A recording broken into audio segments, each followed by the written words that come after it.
I guess now is the perfect time to give you guys the whole backstory to how I've been living on the road. So now this is, I think, my 8th day living out on the road.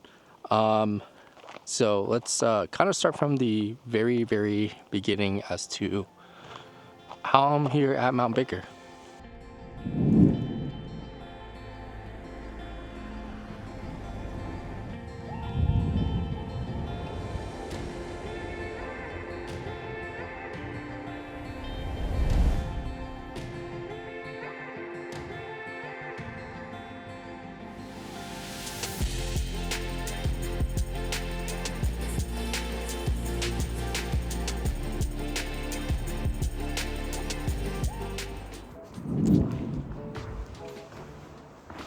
Alright, so just to give you guys a update and everything, I'm officially moved into the 4Runner now, and there's a lot of plans I gotta do actually before I head out. So number one is to do a body mount chop. So I'm headed out to Mule Expedition to do a body chop just because of the offset wheels with the SSWs and the 33-inch tires. Just the rubbing is getting pretty insane. The number two thing is I bought new lugs that I gotta put on, and so I'm going to go do that. Other stuff like that, like I have some medical appointments I gotta finish up before we officially head out to Colorado. So going to do that. Currently right now at Catches Lake, because the place that's going to do the body mount chop is Mule Expedition. So I'm gonna stay here over the weekend, and then first thing morning on Monday is going to head over there to do that. Head back down to do all my medical appointments, and then yeah, wrap that up.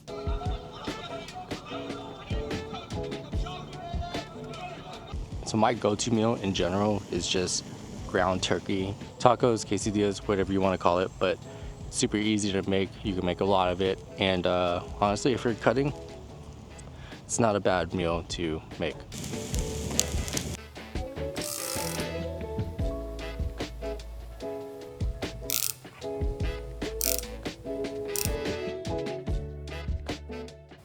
Alright, so just doing a quick review of the Star SO. Here's the grinder and then the espresso machine.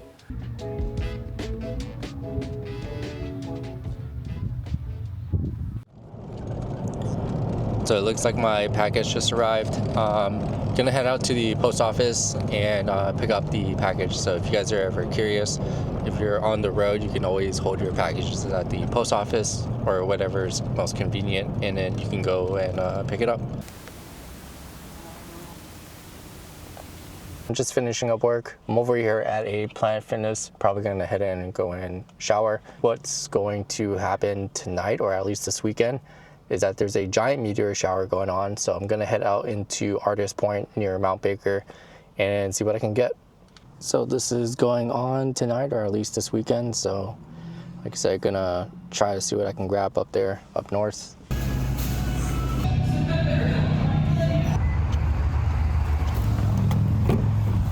It is quite literally 100 degrees outside.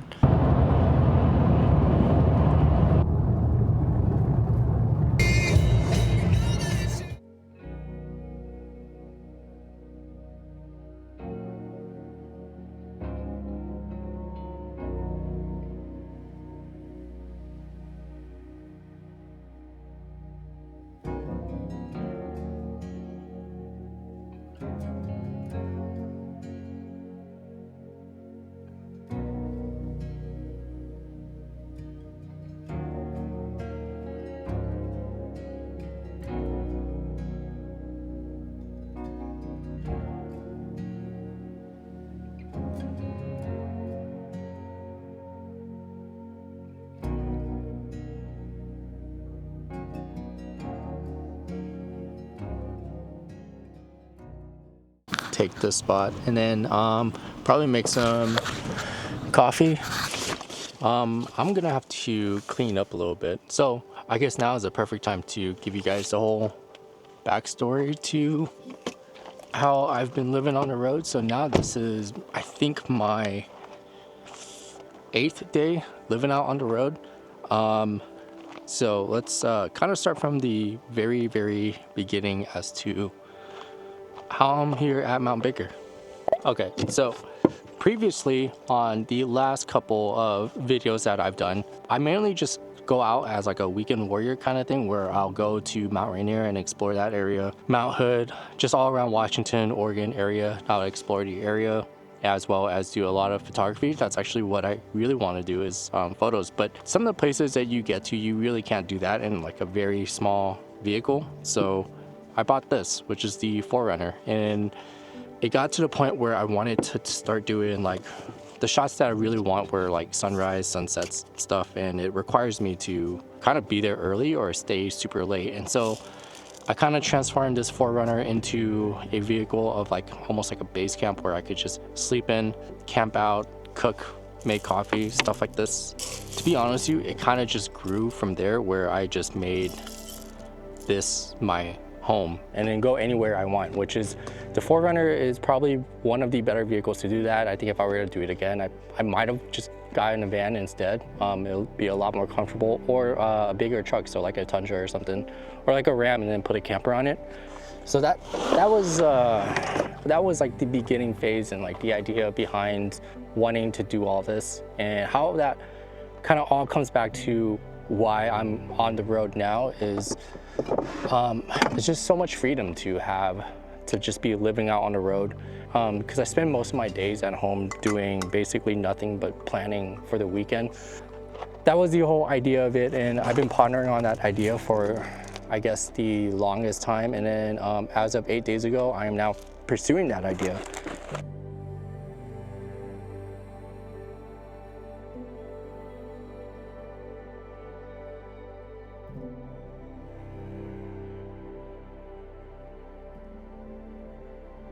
I'm just gonna make a quick snack, kind of plan out how I want to do this, because today is Friday. The meteor shower is going to be on Sunday. And so I'm wondering if I can do all this in time, because Sunday I actually had a couple of plans.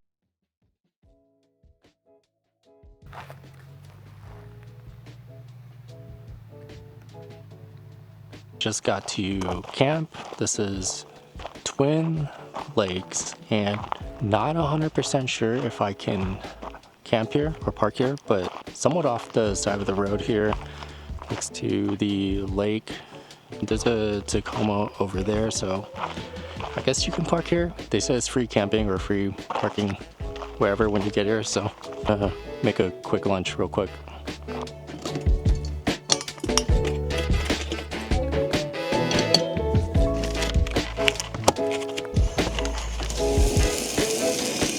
I don't know if you guys noticed this, but I've been craving hot dogs lately, like for the past month. And so the only thing I've been eating really is just like hot dogs.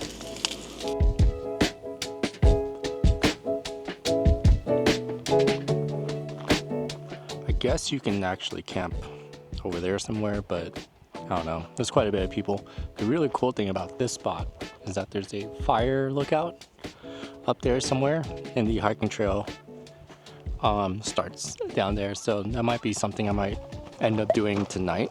If you guys are ever curious on how my front desk setup is like, I have this little desk setup that just mounts to the passenger seat. There's 2 bolts at the bottom and mounts there, and then the stand just kicks up, kind of like a laptop stand essentially. It takes a little while to get used to, but for the most part, this is how I sit anyways. If I was like in class or anything, I'm already at a campsite, there's no signal or anything. This is perfect because it kind of gets me in a mode where I need to actually do work. This is it. This is the whole desk setup. So if you guys ever want to watch me edit videos or photos or anything, I do everything in DaVinci Resolve, and Lightroom, of course, is where I edit photos.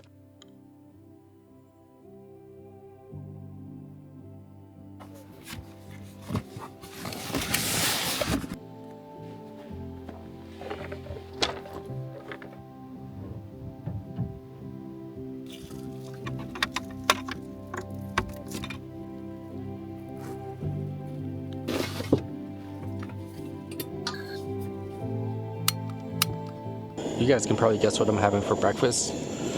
And yeah, you'd be correct, hot dogs. So you guys may wonder about laundry, and it's getting pretty full, so I'm gonna have to hit up a laundromat here pretty soon. I see people hiking all the way to the top, so I'm gonna go check it out. doesn't seem too long. So see you up there.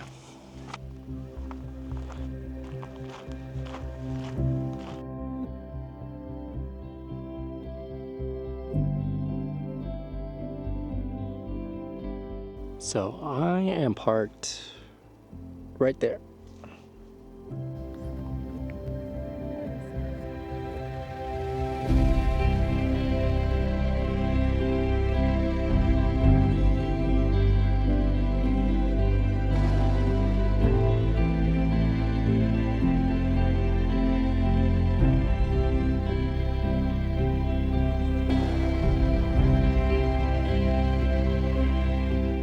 Really considering hopping in the lake right now, but I overheard somebody say that the lake is like kind of deep and I can't swim, so I don't know, we'll see. But hopping in that lake looks very, very refreshing.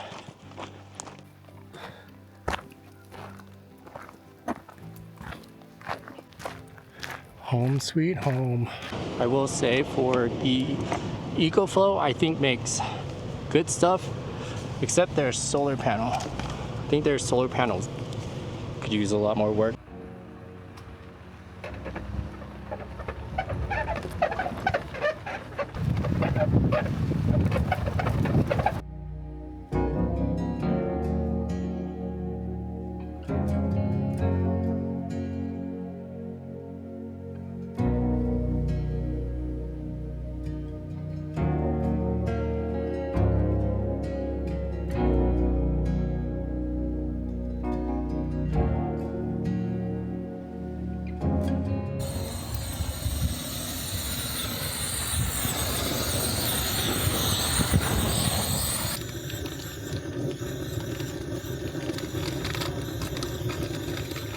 I think this might just be the last time that I buy pre-cooked meals, because this is disgusting, but I'm gonna eat this. I'm not one to waste food or anything. So all right, so it's 8:30 p.m. I'm gonna head up to Artist Point and then kind of just sit it out until maybe 10:30 ish, so 2 hours from now, and then start the time lapse and then see whatever I can grab. So I'll see you guys up there.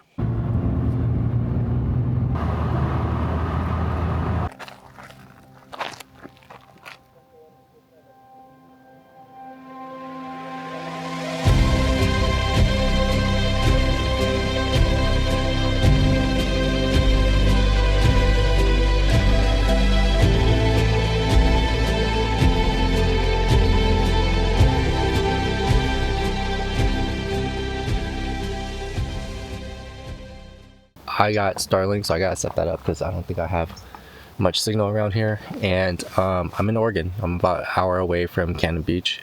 But yeah, let's actually rewind a little bit and I'll show you how I got here.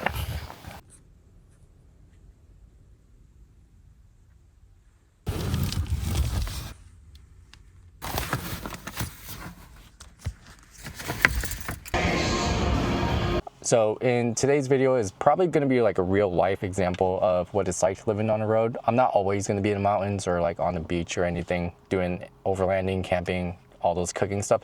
Sometimes you actually just got to be back into the city and just do chores and stuff. And so that is what I'm going to do today. I also have to pick up Starlink. We'll get to that in a little bit. Today is all the stuff. I got to go back to my storage unit, grab some stuff, kind of clean up the 4Runner just because super messy, and then I knew that I was gonna miss a couple things while I was living on the road. So extra toothpaste, my camping chair for an example is one of them, is a huge one. The plan would be to go to the storage unit, pick up Starlink, buy some groceries, and then kind of plan out the day and see where we go from there. Also gotta do another set of laundry just because I'm constantly back and forth within the gym. So I kind of have two separate pairs of clothes. Laundry can get full pretty quick. But yeah, let's start the day.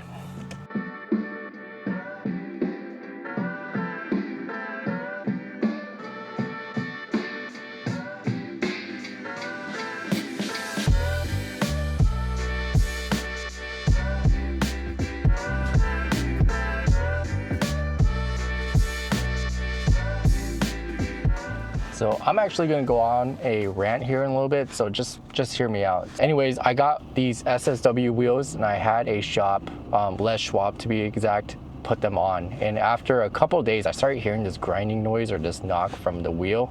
So I went back there and asked them about it, and they said, we didn't hear any noise and we couldn't find anything, but we think the noise is coming from your roof rack. And I told them, I'm not gonna deny the fact that my roof rack makes a lot of noise. The noise you're talking about is coming from a rack. I'm like, the noise I'm talking about is coming from the wheel. And I also feel it in the steering wheel every time the rotation happens. They were convinced that it was coming from the rack. There was nothing that they could have done. So I went to get my body mount chop at Mill Expedition, and they were like, we have good news and bad news. The good news is the chop is done and your car is ready to go. And they did an amazing job. The bad news is they said, whoever put your wheels on, stripped the entire front two wheels studs. So it's like, we can put your wheel back on.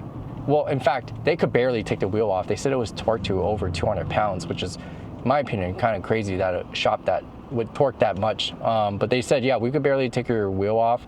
We know for sure one of your studs is destroyed because it just spins. It doesn't even tighten anymore. So yeah, they destroyed the lugs. I went back there. They couldn't do anything about it. So anyways, that set my plans back probably a good week or two because I could not stand the noise, and I didn't feel comfortable doing any off-roading with knowingly that the studs on the wheel is gone. So the last thing I would want to do is be in the middle of nowhere and my wheel comes off. But yeah, anyways, that's the whole rant. Normally I get a pretty good experience from Les Schwab, but just this time I was not very happy. And the fact that they told me that it was not their fault and it was my rack kind of actually left a pretty bad taste in my mouth. But anyways, I'm thinking about heading out to the coast just because going down to Colorado, it's a landlocked state, so you're not going to see beaches anywhere unless it's like, you know, at a alpine lake or something. Okay, so a couple years ago I went to Iceland, and one of the first things that everyone told me was that the food was super expensive, so don't go out to eat every night. That was the suggestion. So I went to Costco and basically lived off these chicken rotisserie salads and a bunch of other sandwiches that I bought. So I feel like it's kind of appropriate to head out to Costco and stock up on just a bunch of pre-made sandwiches and stuff like this.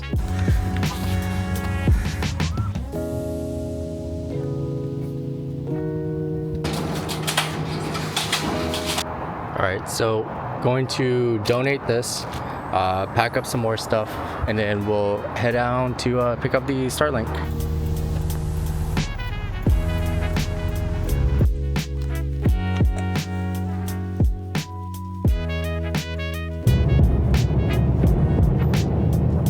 So just made it to Oregon, Astoria to be exact. I'm going to hit up a Walmart and grab some gas. I always like seeing the sunset on the coast. It's, I don't know, super peaceful. Actually, I lied. I'm not going to go to a Walmart. I'm actually going to head to a Fred Meyer's. I like Fred Meyer's a lot better than Walmart, especially when it comes to groceries and stuff. And they also have a gas station. So I'll see you guys in there.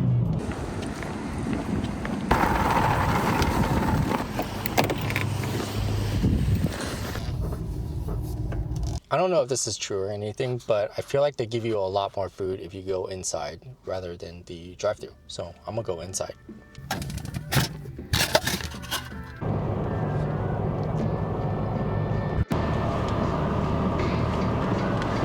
The sunset is actually right in front of us, but it's not looking too good as for wanting the sun to shine through the shipwreck. So yeah, just gonna wait here for maybe a couple more minutes just to see how it is, and then yeah, we'll see what I can grab. Obviously not the best sunset, but I'm glad I'm at the coast, and I think that's the most important part. So we have all pretty much week or 2 weeks, however long I get down to finish the coast. So now gonna go find camp, and worst case scenario, there's a rest stop at the very bottom of the trail. So gonna do that, and I have a plan A and plan B.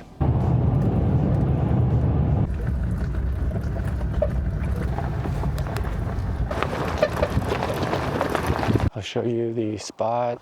This is it, which is pretty crazy because it is a full moon today.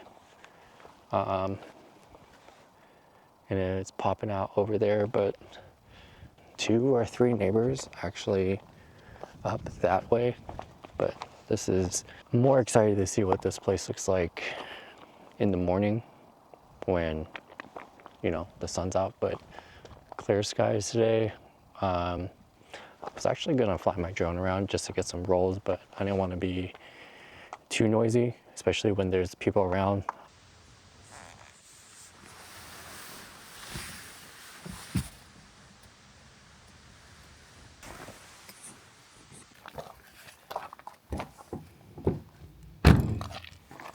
Yeah, this place can fit a good like 7 or 8 people pretty comfortably.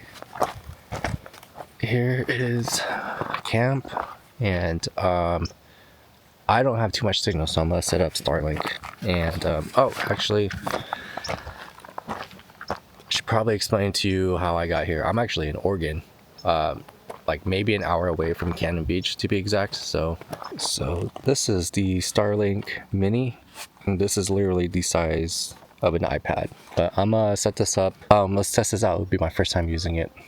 I think this is what I'm gonna do for now. Just set this up here, and if it asks me to move it, I'll just move it. But seeing how the sun's coming up, I'm gonna take out the solar panel as well. Solar panels here is pulling in roughly 60 watts, which is good. And then let's see if I can connect to Starlink.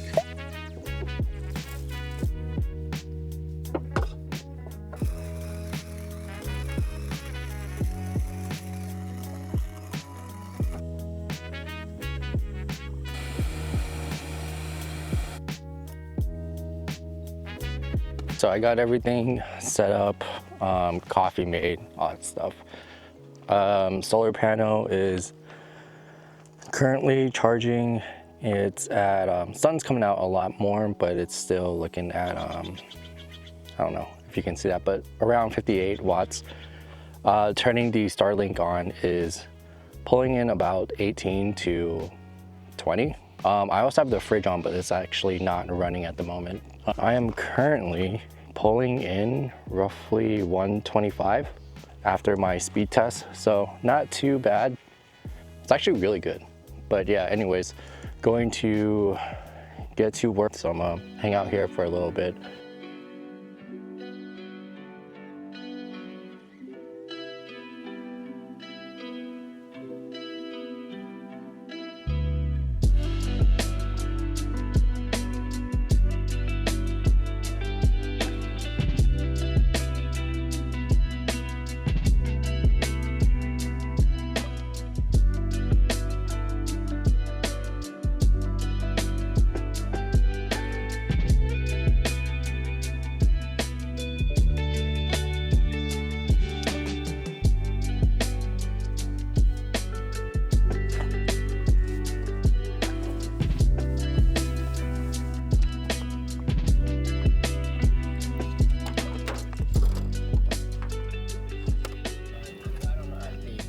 And I think that's the most important part. So we have all pretty much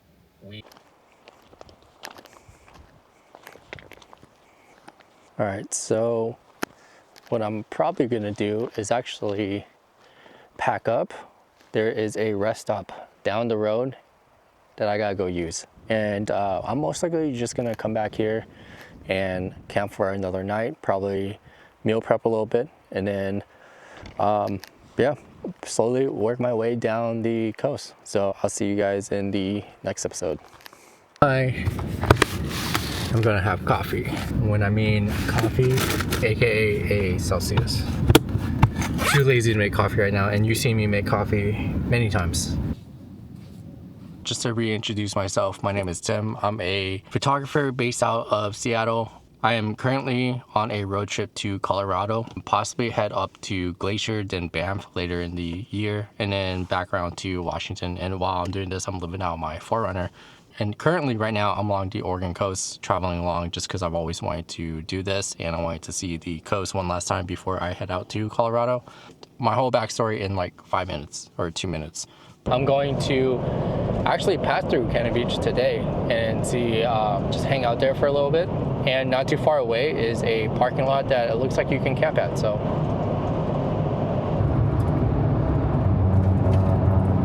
I'm gonna head down, walk away, walk around. Sunset is probably not gonna be great, just based on looking at all the clouds and overcast, but that's okay. Cannon Beach is always a place that I like to visit, no matter what weather it is.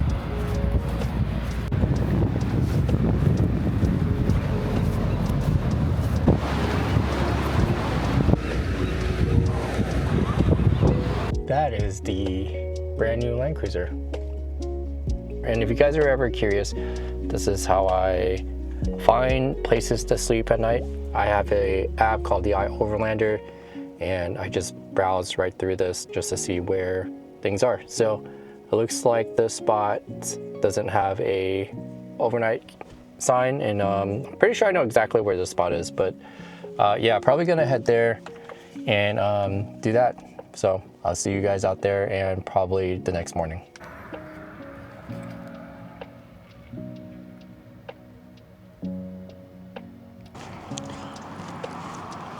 So, not a bad spot to wake up to. Some people rolled in, I'm not gonna lie, last night, and this is probably one of the louder places I've ever slept, so.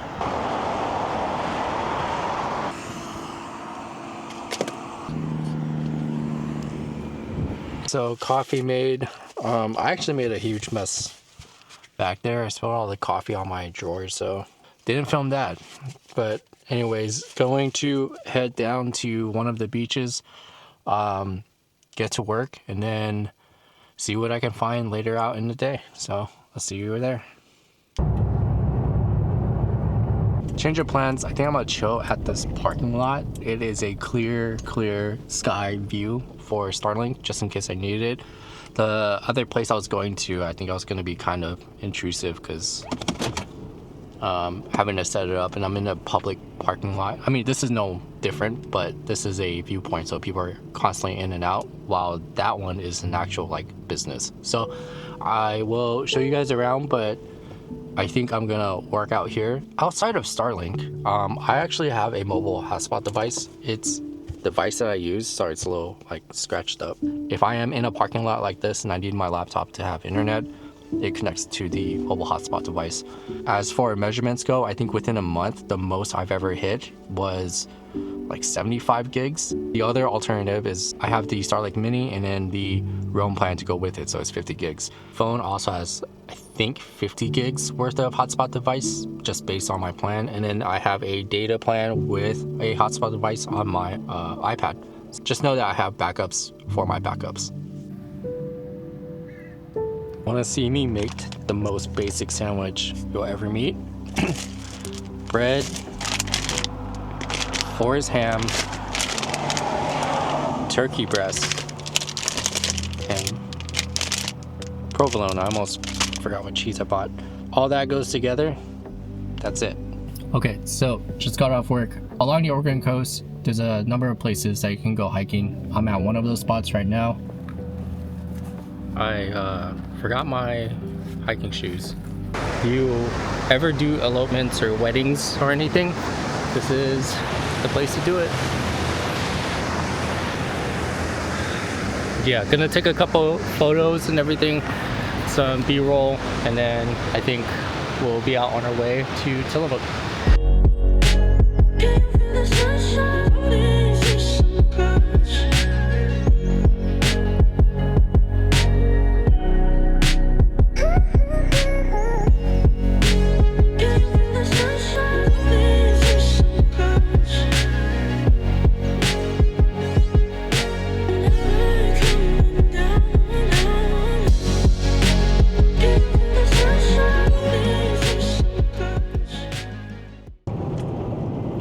Yeah, I might actually get a pretty good sunset today, which I hate because I am kind of nowhere near the coast, so.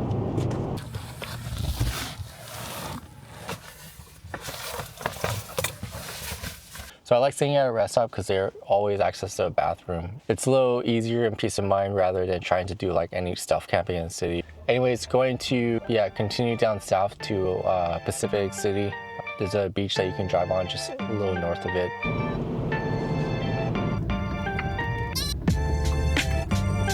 Actually see the haystack rock over there. I get a lot of questions on this desk.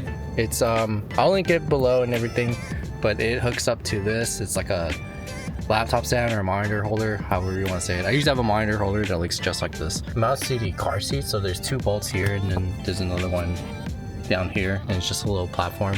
It's kind of modular. Don't mind the sweet baby rays. I use it a lot, that's why it's in the front seat.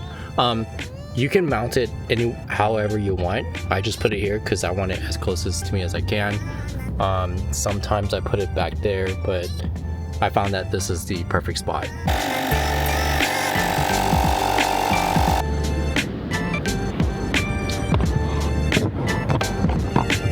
Tide's coming in pretty quick. All the other cars that were camped out that way is starting to leave, so probably gonna do the same. I'm gonna head into basically Pacific City, which is like a mile down the road. I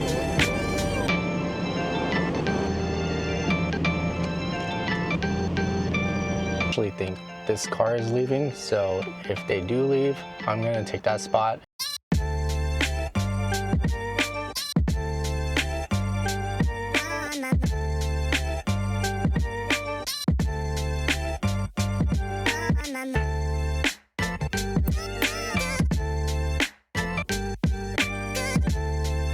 This might be one of the best sunsets I'm about to see, or I'm not gonna see anything. All right, so just got off work. Sorry, I have my AirPods in. Just got off work. The brewery right next to me has a outdoor shower, so I think what I'm gonna do is just rinse myself real quick. Here was my view the whole entire time. The sign is kind of in the way, but I can still see the Haystack Rock. The sand dunes are over there. Kind of cool to watch the tide come in throughout the day, so.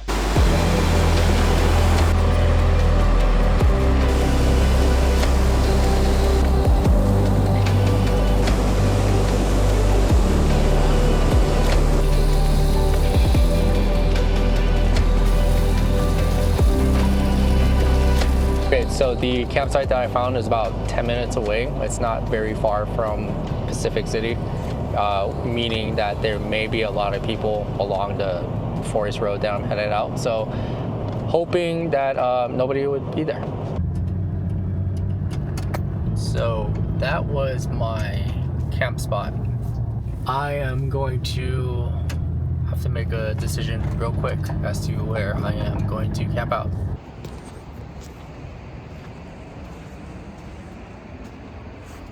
This might be a boring video, but I think I'm gonna wrap it up. I can't find any other campsites. It's actually extremely hard to find any overnight camping or dispersed camping around the coast. There's not very many, but yeah, like I said, I think I'm gonna wrap up this video, start the next one up wherever I find a place to sleep at. But anyways, thanks for watching. I always appreciate it. So I'll catch you guys in the next video. So I found camp at a really cool casino. I usually don't like coming to casinos because security is always here, but it looks like this is one where they're totally fine with you parking here. All my music comes from Music Bed, so I don't see why you would unless you do YouTube, but there's a link below if you guys want to use it. Trying to find some songs is, I think, the hardest part in editing videos. Parks and Rec Community Center down the street. Literally 5 minutes down. I think I'm gonna go there, probably get a quick workout in and then get a legitimate shower, and then we'll start the day.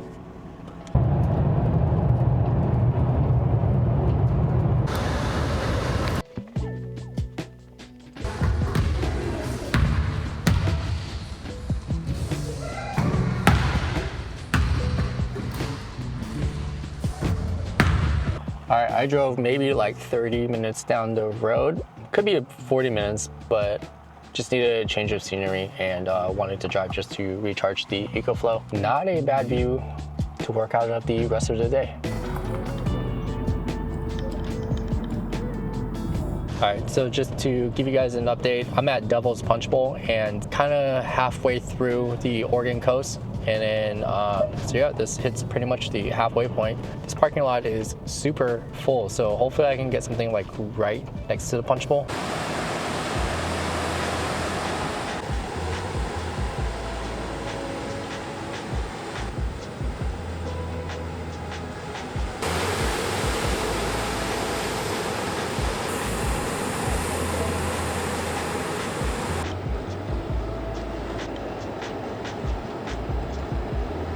As much as I wanted to stay at Devil's Punch Bowl, way too early to be staying there. It just hit 5 o'clock and I don't think I want to sit there for 2 hours for sunset, especially at that small parking lot. So I'm gonna continue down. There's a lot of other places to see, but that is one of the better spots in my opinion to go see the sunset. But Newport is, I don't know, like 30 minutes down the road, not even, maybe 15. Continue making my way down the coast, just finding random things. So once I get to Newport, I think I'm gonna sit back and relax a little bit, try to find something to do, and yeah, be a tourist.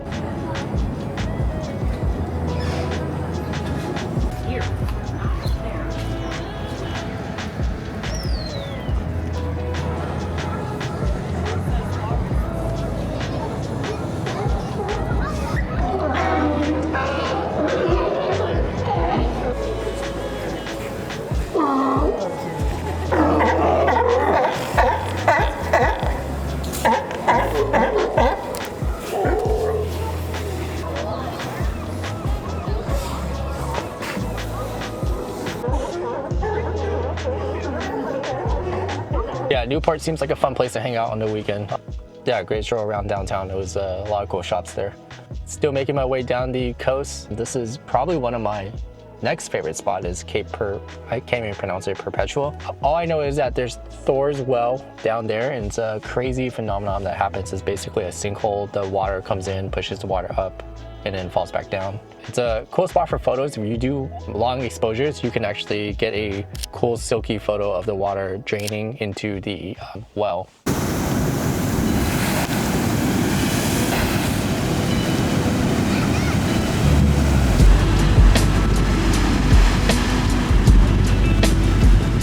So today is the day that I can finally get a really, really good sunset. I've been trying to get a good sunset for the last like 4 days.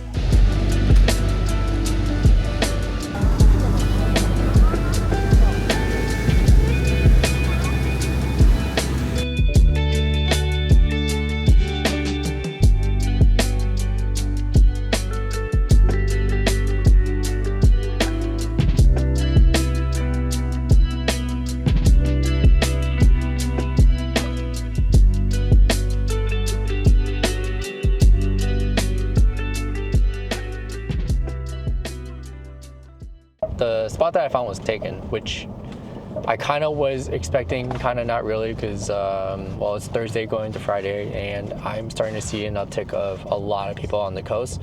Like the spot that I was at, Thor's Well, there was a ton of people there, and I think it's going to get even more busier on the weekends. I am also noticing that all the campgrounds, that like paid campgrounds, are all full too. But gorgeous sunset though, and that's actually what I wanted. I wanted to see the sunset after 4 or 5 days without seeing one.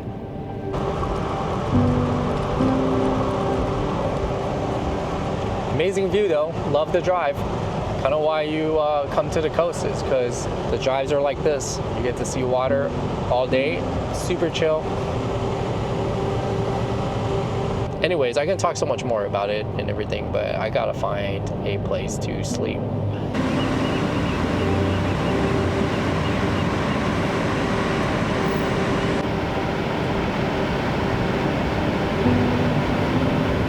I just met a dude that has the Starlink Gen 2 or Gen 1. It's the, he said he had it for about 2 years, and yeah, it was, we were just talking about it. But I'm over at one of the lighthouses, and he said that there is no overnight parking sign. So I think the worst thing that they can do is kick me and that dude out. So I'll just risk it. And also, if there's no overnight parking sign, I mean, there's no reason for us to get kicked out anyways. So yeah, I mean, this is a hell of a spot. I'm very excited to see what it's like in the morning, especially for sunrise, because you're literally across the water is a viewpoint, and the lighthouse is right across the street. So yeah, I'll see you guys tomorrow morning.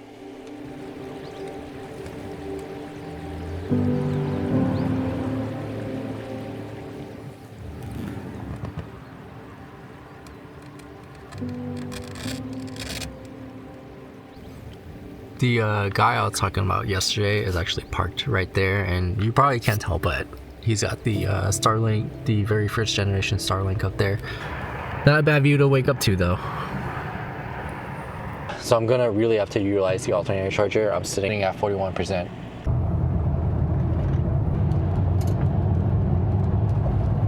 I'm gonna make a push to Coos Bay because there's a Planet Fitness there, and I wanna use their showers. So I'll see you guys there.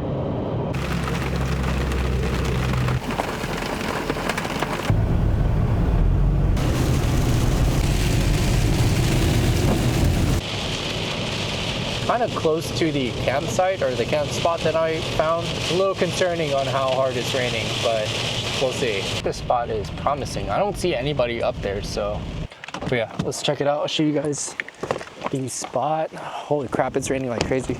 And it's windy. But it's a giant open view of this whole valley. And yeah, probably can't be outside too long. I'm gonna hang out here, probably finish up editing this video that you're watching right now, and then we'll go from there. The edit has been completed. Anyways, it's the next morning. I will show you guys around.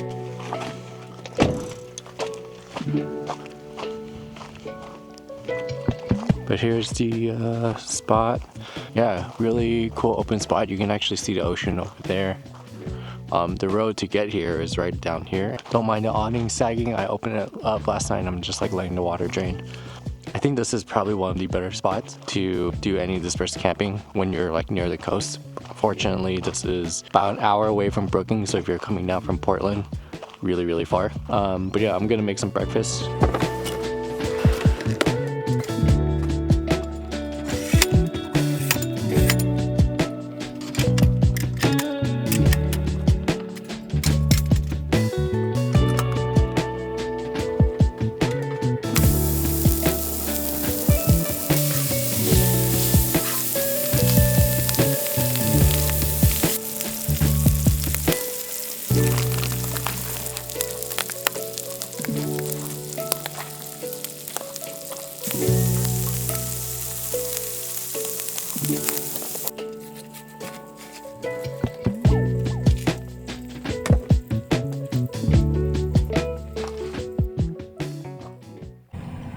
Alright, goodbye to this amazing spot.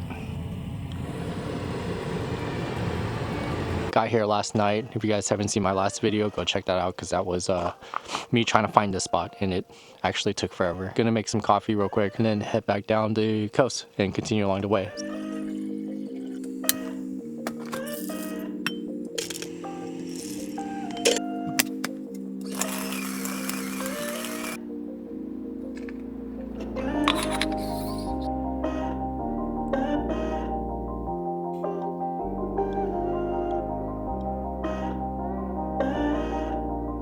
So for days like this where I have all the space and privacy that I want, it's a good day to just recalibrate, clean up all this stuff. Throughout the week, I just throw everything in the back seat here where I sleep and in all these boxes, so it's a little unorganized. It's a good day for me to just clean up, organize everything. One of those items is starting with this fridge. One of the Celsius cans I had exploded in this fridge and I haven't had time to clean it up yet. Going to clean this up.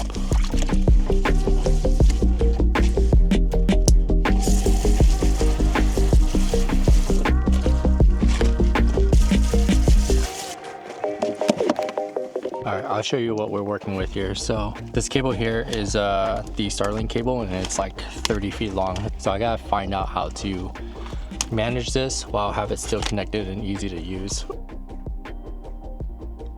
Sorry, while I was cleaning, I decided to might as well change clothes and put my contacts on. So do you find it disgusting when people put their contacts on? Because I keep hearing that people find it kind of disturbing when people do that. Or maybe it's just how I do it. I don't know. I can see now, that's all that matters. I also got distracted again and started to shave. I need to find out what to do. All this space on the Molly panel. I know for sure I want to have a paper towel rack that I can put right there. My hack to it is just do like a bungee cord that just hooks up to this. Probably toilet paper too, but I kind of want to utilize this bag in a way where I put it on that Molly panel somehow. So the box goes on top just like this. So here's all my USBs, chargers, and everything is in that bag. AC if I ever need it, and then my toiletry bag with like my contacts, my camping table. And this section is all my clothes. And then this is like my shoes compartment. So shoes here, hiking boots, sandals. But yeah, just sat here, relaxed for a little bit. You guys might be asking, I'm using a lot of water to like clean the fridge, clean all my dishes and do all that stuff, make coffee. Aren't you worried about using up all your water? In any other day, yes, I would be worried. I would be pretty conscious on using a lot of the water that I have, but there's a bunch of campgrounds down there where I can refill up my water tank. So it's gonna be the water port I'm gonna fill up, and then the water gallon I'm gonna fill up. So I still have probably like 3 or 4 gallons in here, so I'm not too worried, but the water port for this one is getting pretty low.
The cool thing with the water port is I have a pressurizer adapter.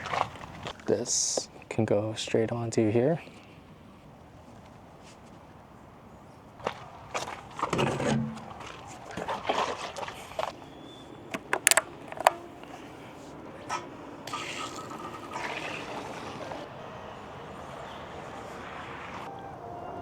I have a full tank now, so I'm not too worried about water, at least for dishes and for cleaning and stuff.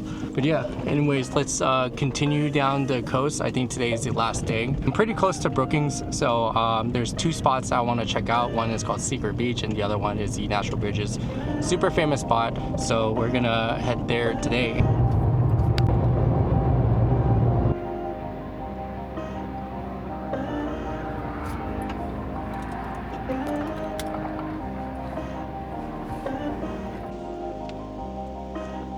So while that video is rendering, I'm just gonna enjoy the view real quick.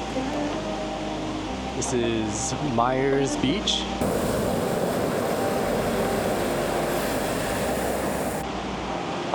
I have the solar panel going and Starlink just because I needed a music bed and to grab some songs.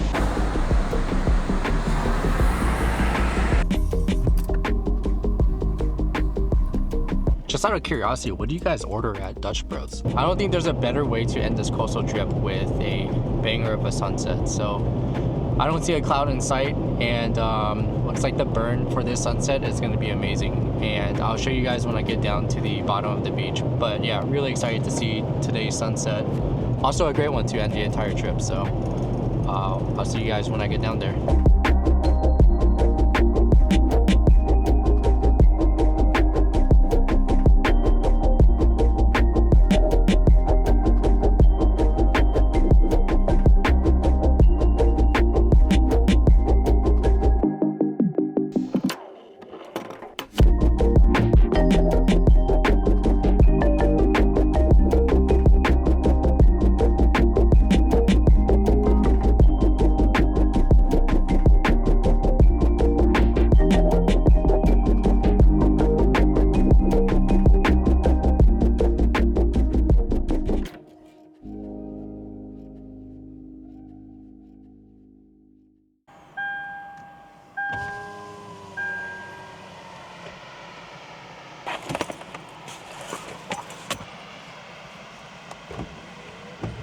don't think I'll ever get tired of waking up at the coast. Yesterday's sunset was amazing. I think it was a great send-off for my last day on the coast. But yeah, now I gotta figure out what to do the rest of the day and probably the rest of next week.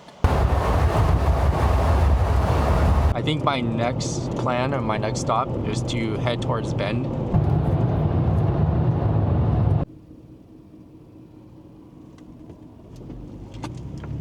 Alright, so I'm just right outside of Roseburg, Oregon. I know that they have a Planet Fitness there, so I'm gonna go there, work out for a little bit, use their showers.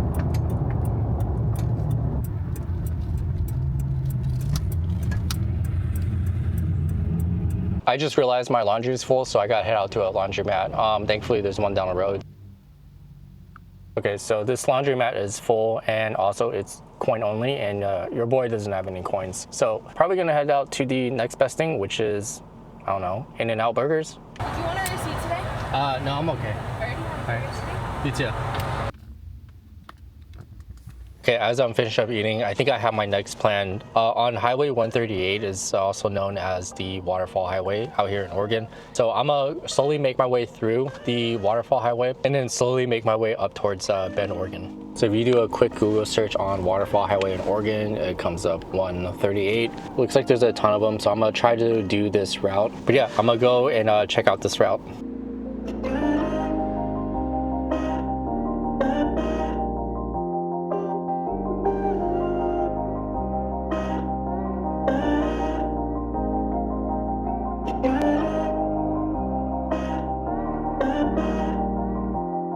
So this is probably my first time arriving at camp, in my opinion, on time.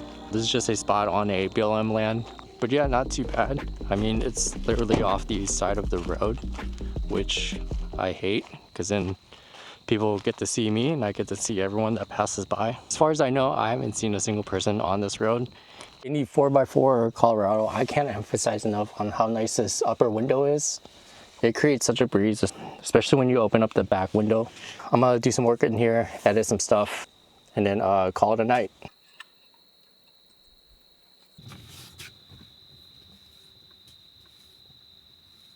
I'm going to leave this spot. What I'm gonna do is continue this highway waterfall. And it's not very long. I think I can get it all done in one day. So I should be in Bend. Well, I can't promise this, but I should be in Bend by the end of tomorrow, beginning next morning. But let's see how many waterfalls I can hit up today. Yeah, let's start the day. I pretty much ran out of coffee, so I gotta go grab some more. Oh, and if you guys are new here, my name is Tim. I'm a photographer based out of Seattle, and I am currently living out of my 4Runner, traveling all the way to Colorado and possibly up to Banff, then head back around into Washington.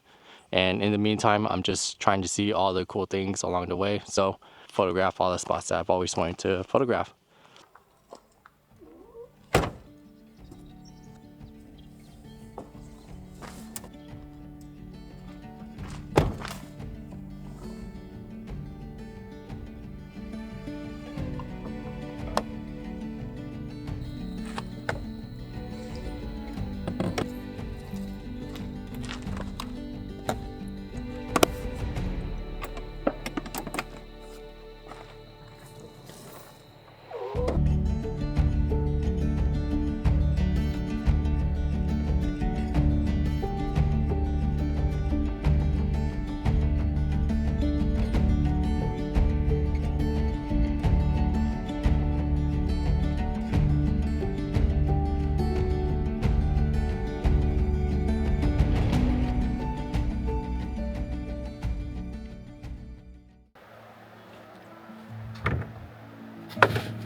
Alright, so that's Susan Creek Falls right here. That's one waterfall down, so off to the next one.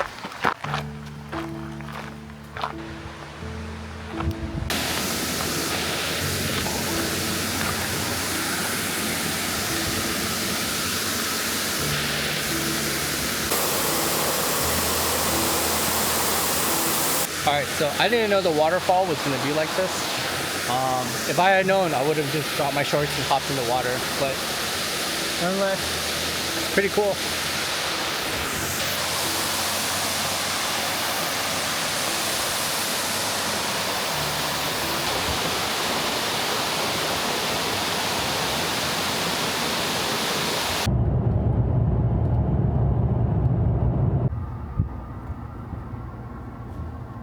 That sucks. I was actually kind of planning on going to the hot spring.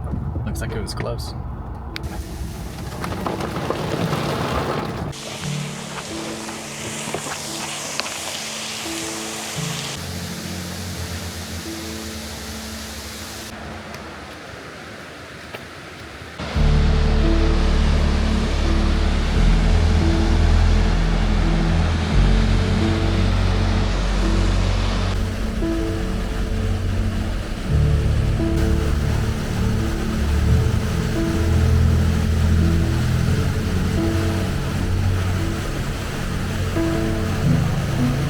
The last time I was here, you can actually go down to the falls, but it looks like they barricaded it out, so it's pretty steep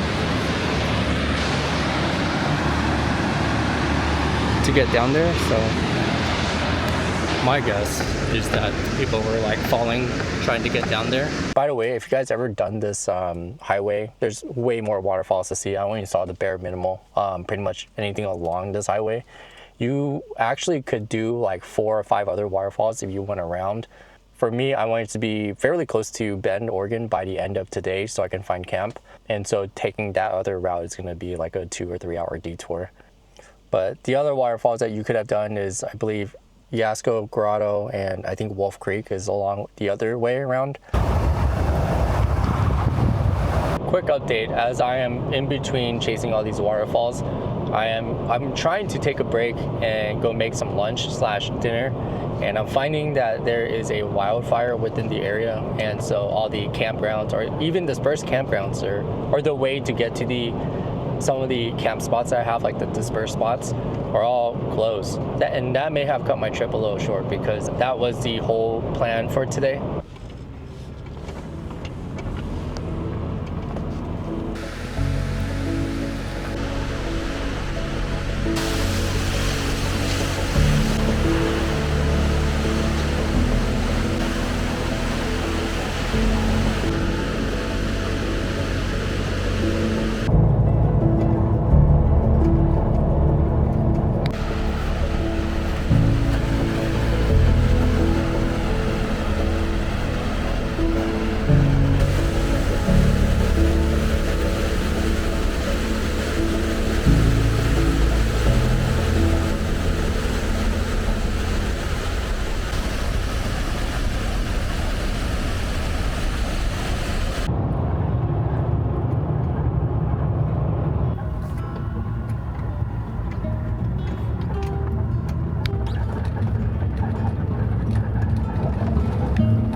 Looks like we're here.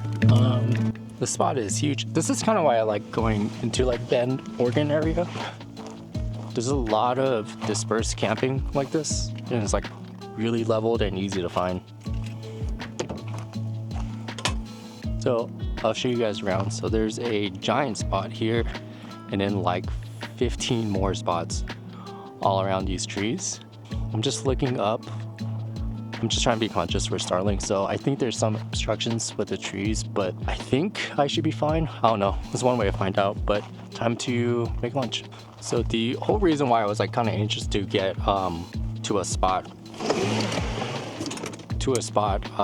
quick is because the meal that I'm gonna make, it's not gonna be quick. It's a dish called khao soi. It's like kind of a northern Thai dish. It's almost like a Chinese dish, but at most gonna take maybe like an hour or 2.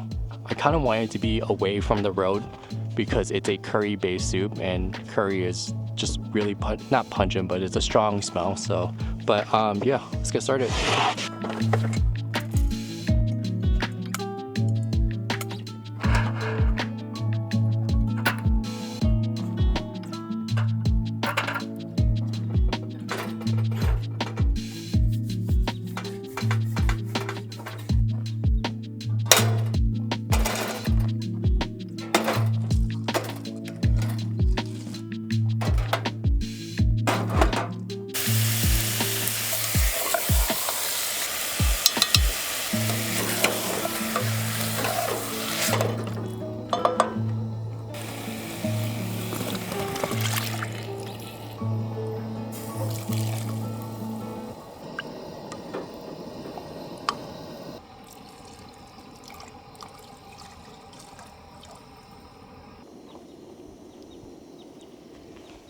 I'm gonna let that sit for, I don't know, maybe about 40 minutes to an hour.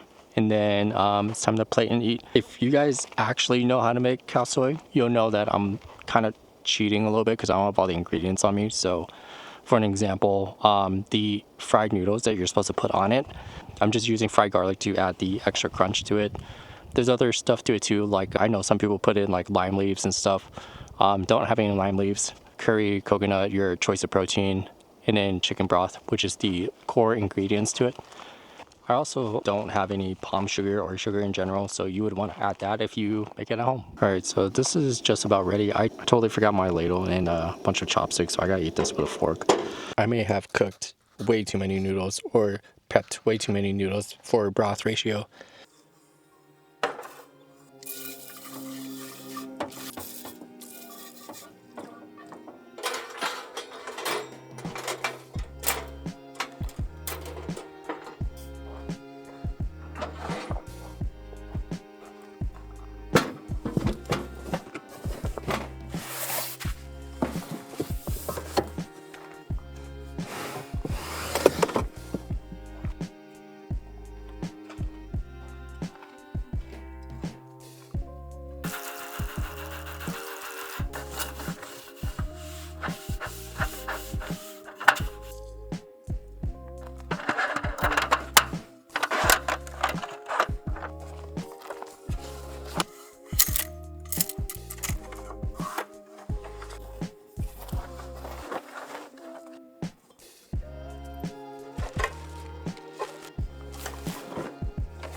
All right, so I need to do laundry, and thankfully the Planet Fitness in Bend is a 24/7 laundry, then gym, and probably shower.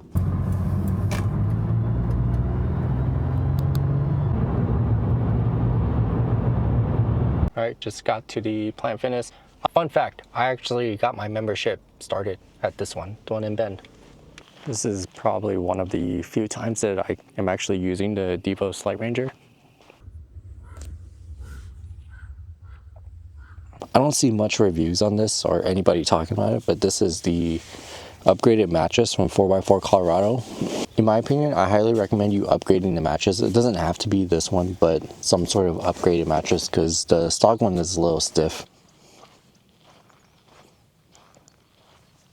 This is a pretty cool spot, seeing how this is maybe like 15 minutes away from the city.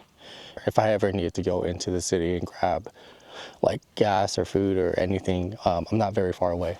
It feels pretty dispersed out here, so this is kind of why I like the city of Bend. But I think what I'm gonna end up doing is making some breakfast. I think I'm gonna end the video here, so I do appreciate you guys watching. I'll see you guys in the next video.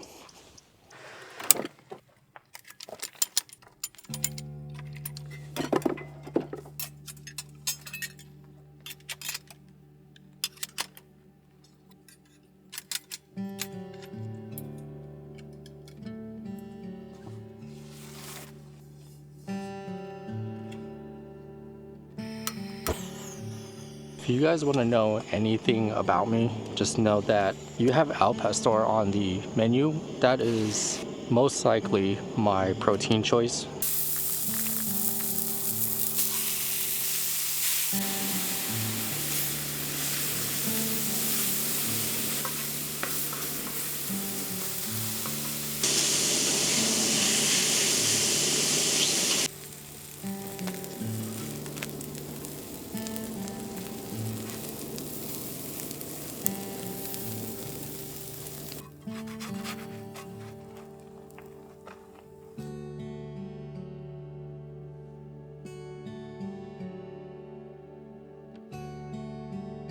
Just cooked up the rest, packed them up. This is probably gonna be lunch for another day. All right, so just got done cleaning, put everything away. I think it's time to head out of the spot, head into town, pack up on some things, because I have plans this weekend to go to Alvord Desert. I think that's what it's called. Yeah, I'm meeting some people up there to do a camping trip. So I'll see you guys back in town. You guys don't know, I'm a sucker for pizza. So while I'm in Bend, I actually do want to try some of the food here, not just cook my own food. So looks like this is the best spot to go eat pizza. I asked on Instagram too what's a good spot to go eat pizza. Everyone recommended Pizza Mondo, so I'm gonna go check that place out. And then after this, head out to one of these spots that we're all gonna meet up at to go camp for the night. And then afterwards, we're headed out to Alfred Desert. That is the plan for today. But yeah, see you guys then.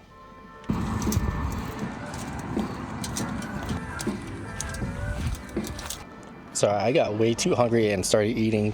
But anyways, Pizza Mondo, check it out. Super good. So just got a full tank of gas. Also just got the pin on where everybody's at. Going to head out to the spot right now. It's going to be about an hour and 34 minutes away. Sounds like they're out trailing right now. Hopefully I'll join them here shortly. I'll see you guys there.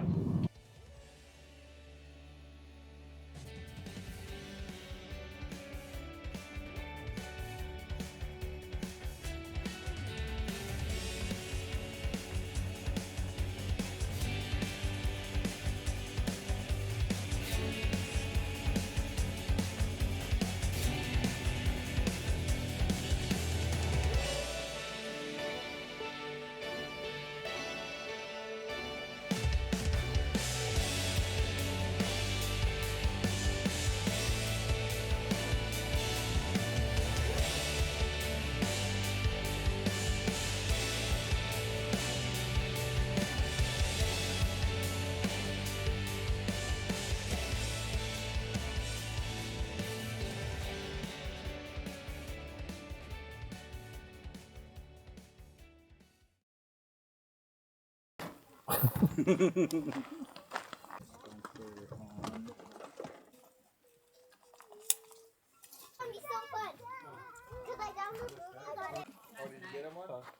dog, yeah. You don't have the.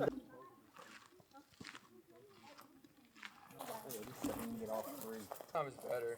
Because FaceTime is Apple. More stuff. It's the same like.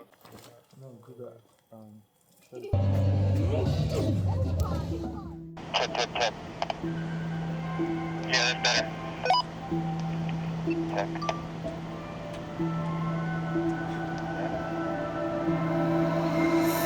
Mic check, 1, 2, 1, 2. 1, 2, 3, check. 4, 5, 6. Copy.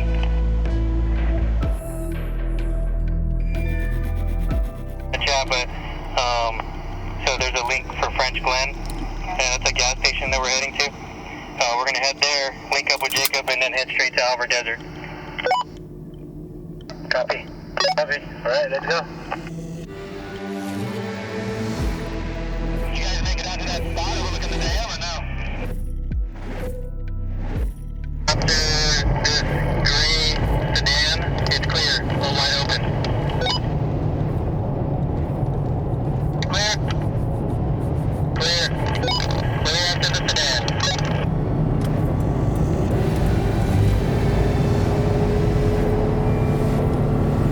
And down. Just say the story when we get to camp.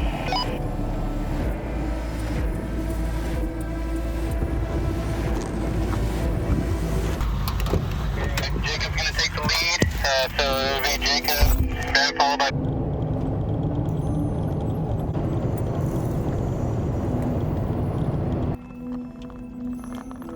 the campsite, pick which one we want, and then we can cruise around and people can mess around and do stuff and take pictures and drone shots and whatever. That sounds good with the stop. And then we can set up, I got the Gazelle, so when we find a spot we don't want to stop just yet, we can set up the Gazelle, hold our place. Sweet. Copy that. Copy. Drone in the sky, drone in the sky. Let him fly. Abby's gonna fly there too. Mini in the sky, drone in the sky. Home point updated. Then everybody needs to be one vehicle length back and one vehicle length to the left or right.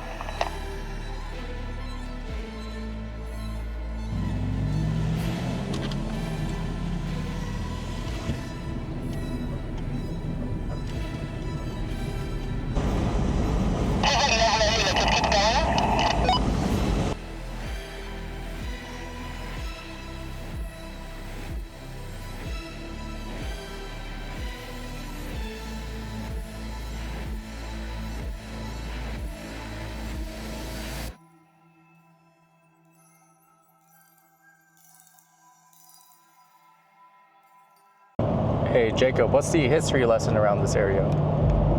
Don't get dysentery on the Oregon Trail. But the biggest thing is the Yellowstone eruption, and then through the ice ages and the Great Flood, pushed all of this lava, rock, sediments through this area, creating the sagebrush and grass break, and then all the fertile farmlands that you see. So that's kind of the history behind this from a couple million years ago.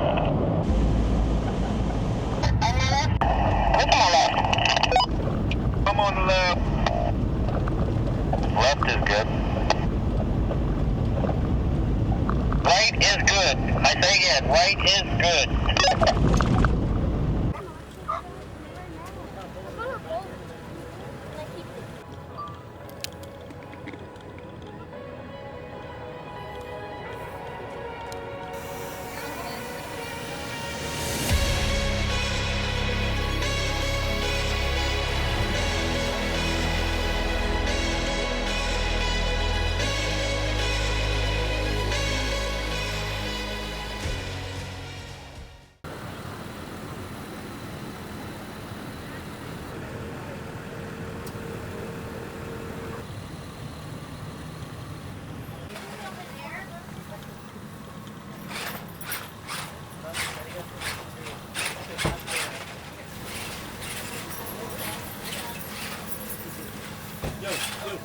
No, man, yeah.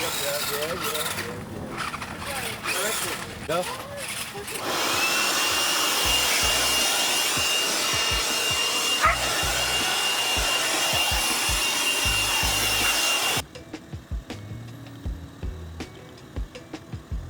You're gonna get fed and I can nope, leave it. Tuck, leave it. Oh, I know. Eric gives the best stuff out ever. Those are airheads. You have to have them on. It's the tent, Logan. It's the tent. I know that. I'm trying to like put more. I was just like barely past like the tipping point.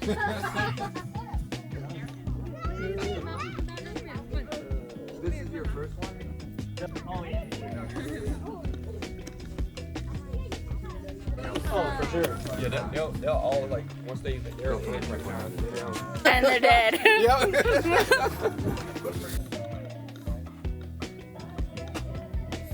You need soda? Make sure you get my mention in the shot too.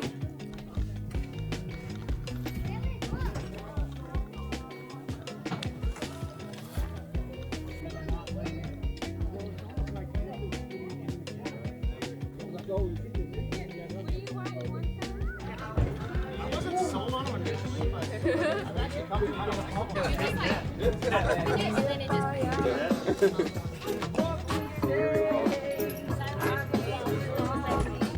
did not.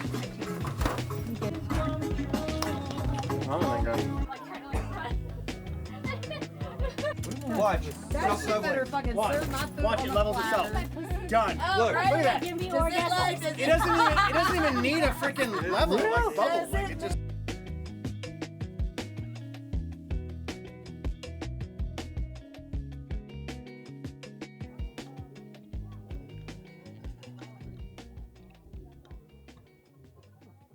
We gotta tag Toyota in this shit.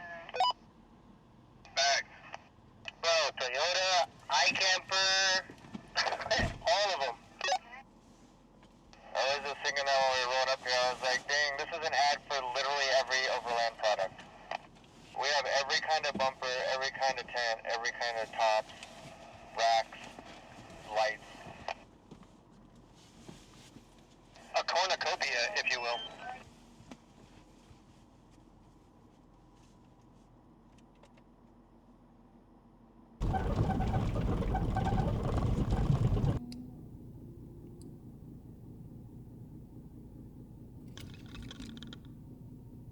There's the rancher pushing them in. Oh, we just saying thank you. Thank you very much. Y'all come back now, you hear? Y'all enjoy the rest of your day.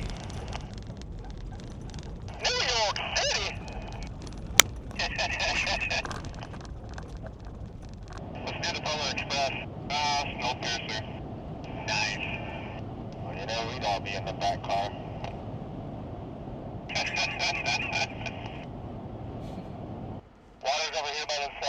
Bev.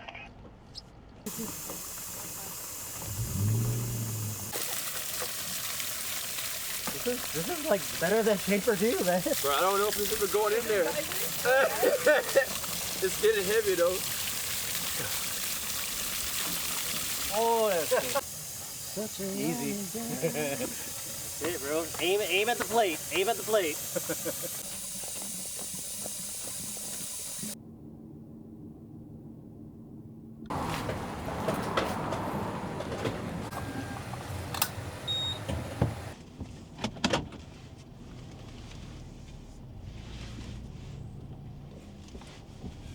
Let's ride.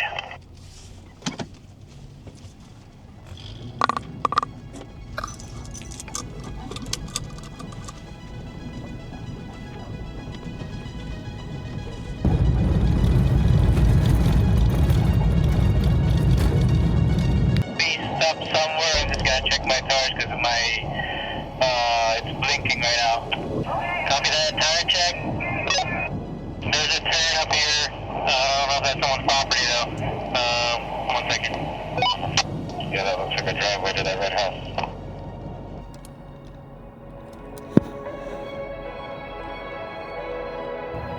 One in room.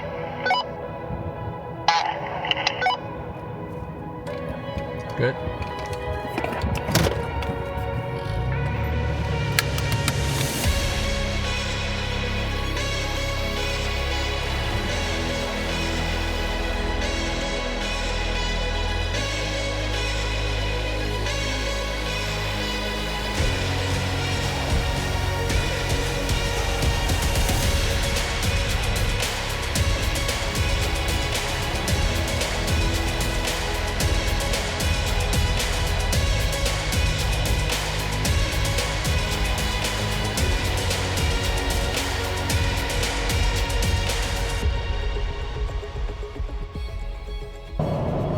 Yeah, it was either a lady or some dude named Leslie, I'm not sure.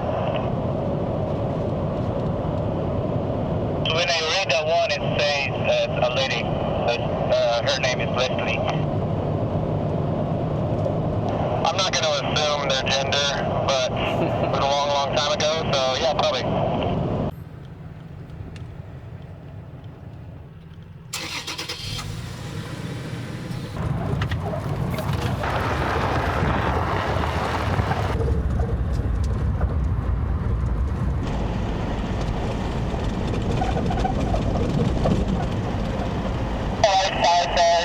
There's a little wash up there.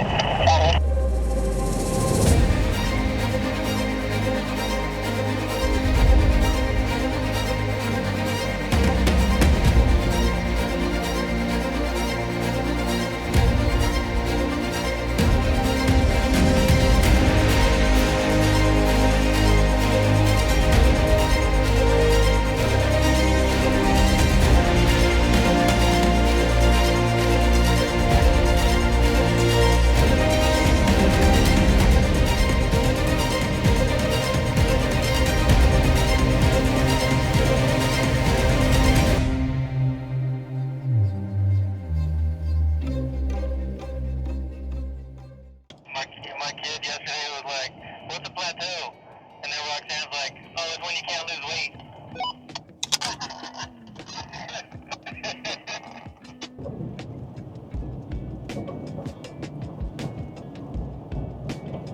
Any of you guys always get only sick on the weekdays? It's probably because we have a weekend immune system.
Alright, so there is a bison right behind me, so I'm gonna go in and see if I can grab some photos.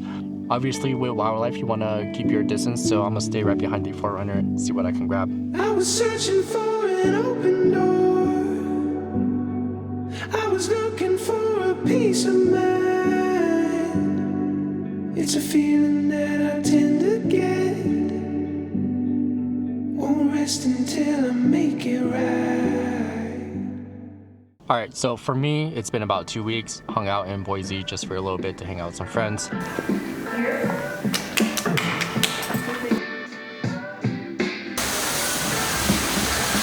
Now I'm back on the road. I'm just about an hour away from Twin Falls, Idaho, and the plan for today is to head towards the Grand Tetons and find some camp around the area.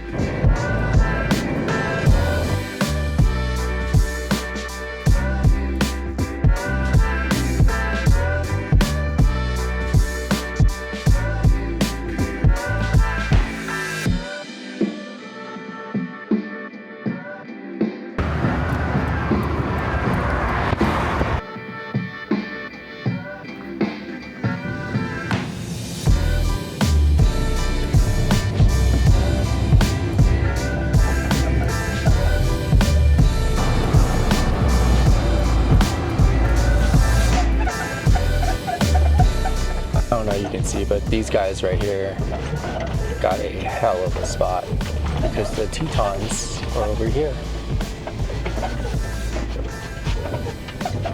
And then there's another spot over here, but there's a tent propped up, so not looking good for tonight's campsites. Alright, so my primary plan has failed.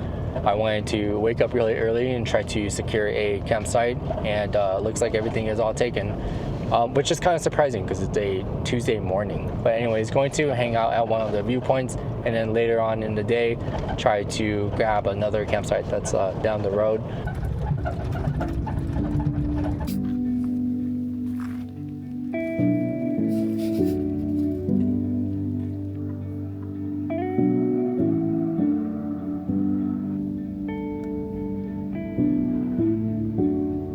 Just left work, and I will say I'm gonna be pretty mad if the campsite that I found is already taken. So outside the one that I went to this morning and this one, there is no other camping around the Grand Tetons National Park, so I would have to exit out of it and go towards like Jackson or something. So I am driving up this really rocky road, and then to be honest with you, it's not looking so good so far.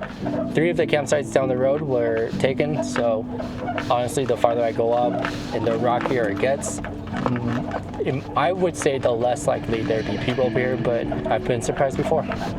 Well, I see a bunch of RVs, so, and then over here a bunch more, so I know that can't be looking too good.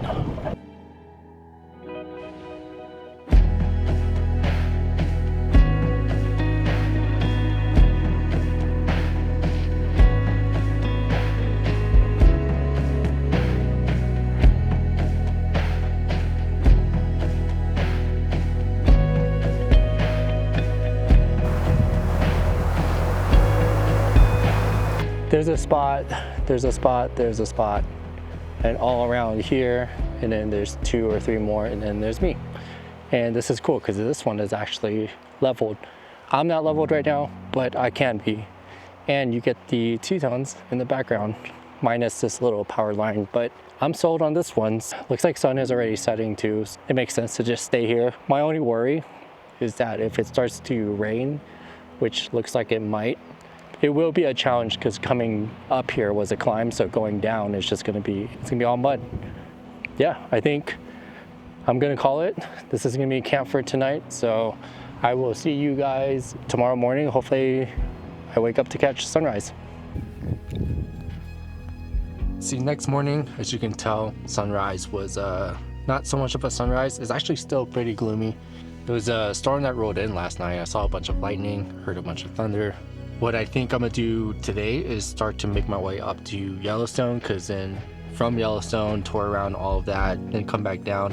think I'll have a second chance of getting some sunrise shots and sunset shots down here once I head back. So yeah, just gonna slowly head my way back up, and then I'll see you guys out there. It's so crazy on how much cloud has rolled in, because right in front of me should be the mountain ranges of the Tetons. I am currently right here, and if I were to plan to make my way up to Yellowstone, I'm gonna need to get gas. Looks like there's a handful of spots I can get gas. Here's service gas. I may make my way all the way up to Sinclair. It's about hour 18, so let's do that. But while I'm there, I should probably find a place to work out of, as well as a place to camp out. It's kind of cool too, because the Tetons are actually popping out right now.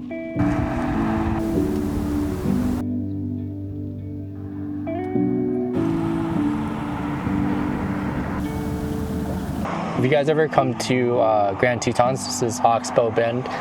It's a kind of a small pullout area, but this whole road is basically a pullout area. But anyways, one of the more famous photo locations along the Grand Tetons. If you guys don't know, if you guys have never been to Grand Tetons, a lot of the attraction to do here are mainly viewpoints. Here's the plan. I am going to head to a gas station within Yellowstone National Park.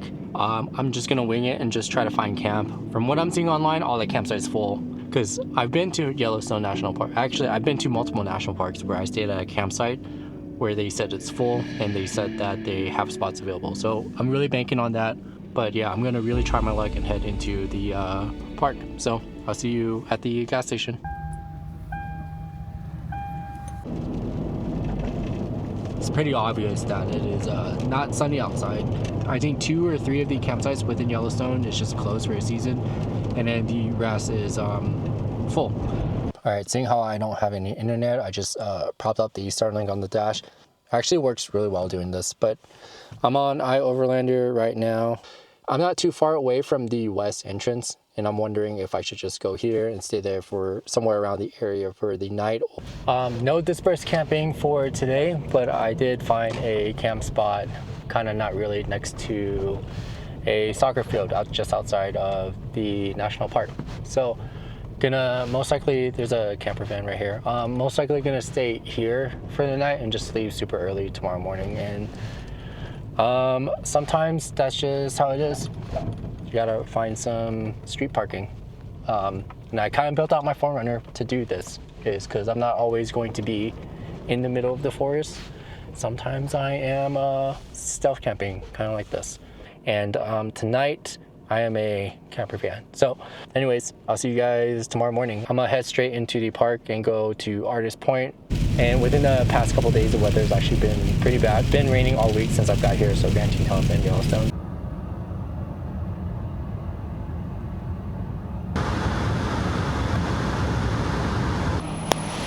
Hey. Yellowstone. Do you already have a map and guide? I do. All right, have a good day. You too. Thank you.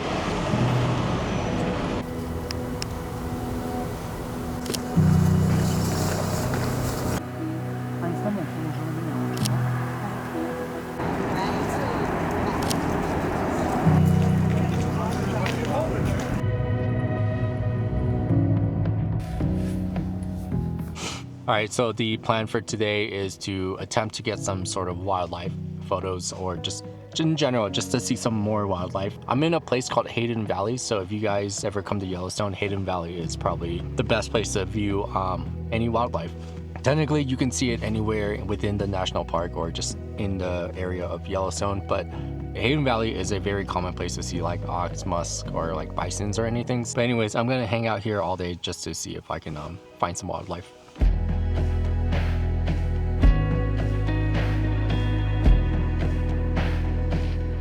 All right, so there is a bison right behind me, so I'm gonna go in and see if I can grab some photos. Obviously, with wildlife, you wanna keep your distance, so I'm gonna stay right behind the 4Runner, see what I can grab.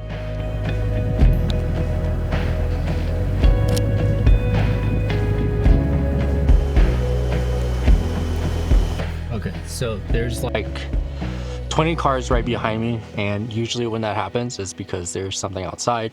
I go in, turn around, and it looks like there's a giant elk outside, so I'm gonna go and see what I can grab. I got the telephoto lens going, so let me see what I can get.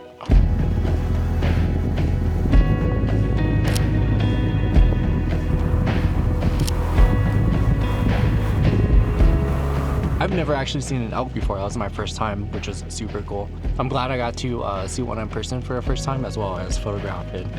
I wish I had a 600mm to get such a closer view of it, but nonetheless, it was super cool. I think I'm gonna head out of Yellowstone now, and I think I'm gonna make my way towards Jackson. So on my way back, I'm gonna pass the Tetons again. All of a sudden, it just became a blizzard, so that's cool. Just got off from doing some just car camping out here in Jackson. It's super sunny today, surprisingly, because the weather app lied to me. It said it was gonna rain all weekend. And then I might head back into the Tetons to see if I can grab some photos real quick, and then go from there. I do want to be relatively close, or at least on the way to Utah by the end of the weekend, so I'm gonna slowly make my way down afterwards.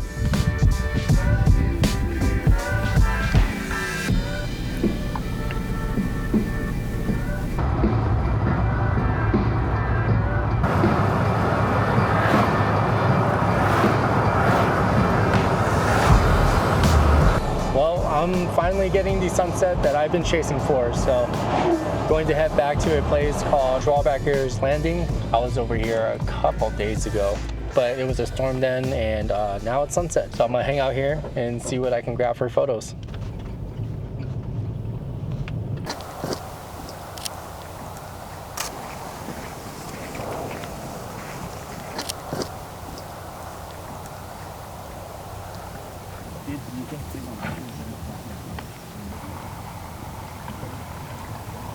So I finally got this sunset shot. It only took 4 days for me to get it, but finally got it. And which sucks is because I gotta head back down to Utah by the end of probably next week, so I kinda wanna make my way down. But anyways, I'm probably gonna end the video here, and then I'll start back up in the next video of wherever I find camps.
All right, time to leave this wonderful spot. Apparently you can stay here for a very long time. This reminds me of Catches Lake out in Washington. If you guys have never been there, go check it out if you guys like camping, but I'll show you kind of what I mean.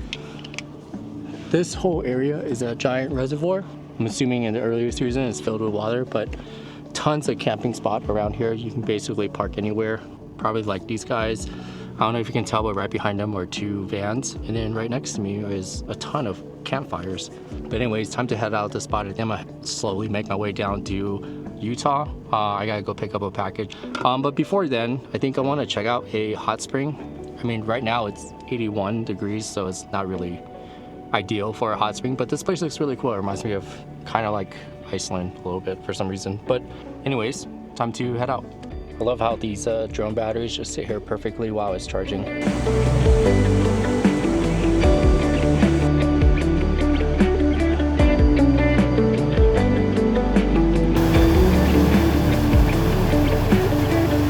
Just checked out Lava Hot Spring. It was super nice seeing how I haven't showered in like 4 or 5 days since I've been out in the Tetons in Yellowstone. If you guys are in the area, check out Lava Hot Spring. It's actually a really cool spot. It's getting fairly late and I kind of want to arrive at camp right before sunset. So I'm going to go and see if I can find some camp.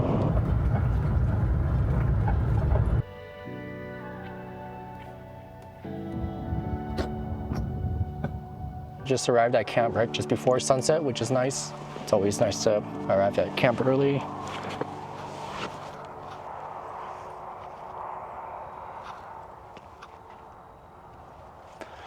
This is cool since the sun is setting right here. It's causing some like light rays along these trees. Anyways, looks like it's just some BLM land that I found. I seriously gotta get a car wash.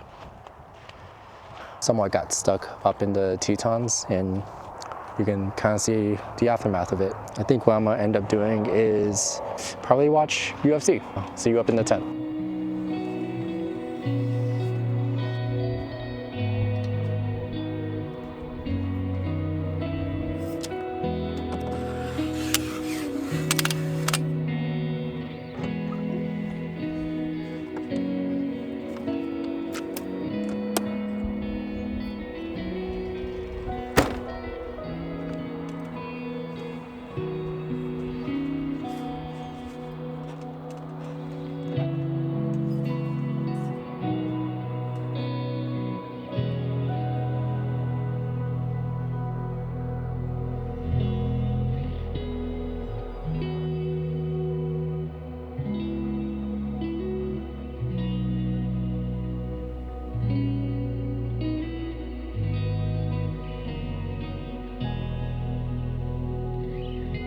So I usually like to watch any like sporting events, so UFC, basketball, whatever it is, upstairs in the tent because it's more comfortable. There's a lot of airflow coming in and it's like netted, because if I were to watch it in the car, if I roll down my window, all the bugs would come in. So I'm actually gonna do some edits as well, just because I've been falling behind on a bunch of edits, such as this video right here.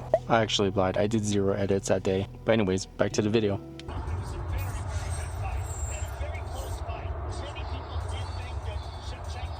Here's my upstairs setup. So I have the iPad that goes up here, and then all my work soon to be done right here. Not really much of a view, but super nice, super quiet.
So officially just left Idaho. I'm on my way to Utah right now. I'll see you guys when I get there.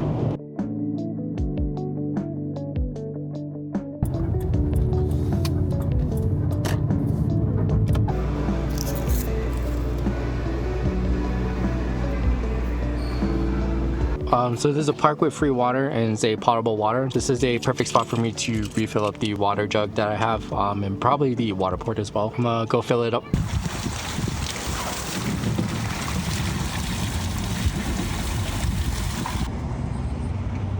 So I think it's time to get a car wash. I haven't got one in, obviously, in a couple weeks. Time to go find a car wash.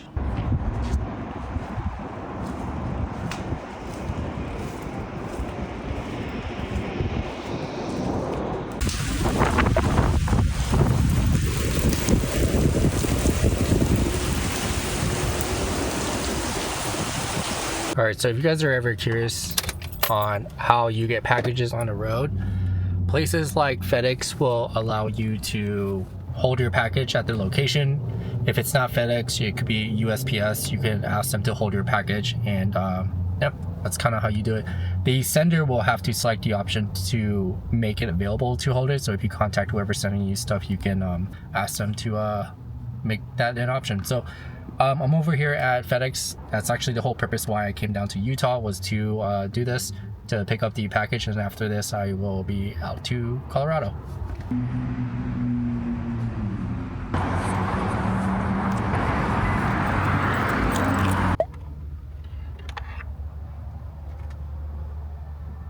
I'm gonna head out to 4Runner Lifestyle. I gotta pick up some new taillights because I don't know if you guys have ever noticed, but one of my taillights has been broken. But yeah, I reached out to them on Instagram. I'm also gonna get a tour of the whole place as well, so which is gonna be really dope. But anyways, I'll see you guys when I get there.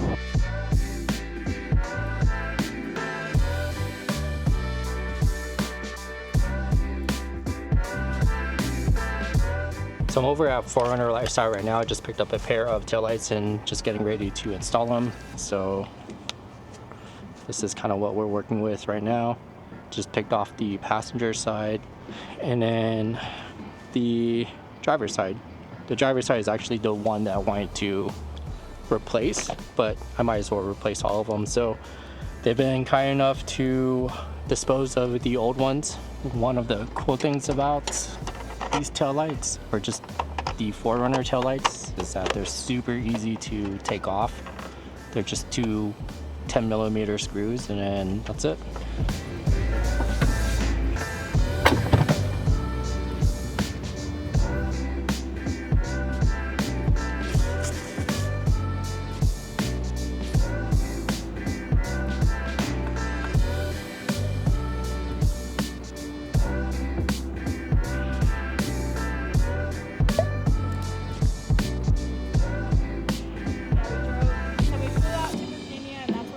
They actually they make a kit to bolt the US plates on a Japanese car because they're actually different length of bolt holes. And then they have just this like big cover to open the back.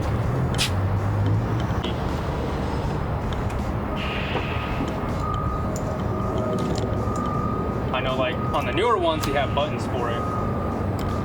Sherpa And the Prince is one of their top. yeah. Okay, so just left 4Runner Lifestyle's warehouse. Shout out to Andrew who gave me a tour of the whole place. Slowly making my way to Colorado. I'm gonna head out about 45 minutes to see if I can find some camp within like some sort of national forest, and then slowly make my way there. But yeah, shout out to Andrew who hooked me up with a bunch of stickers from 4Runner Lifestyle.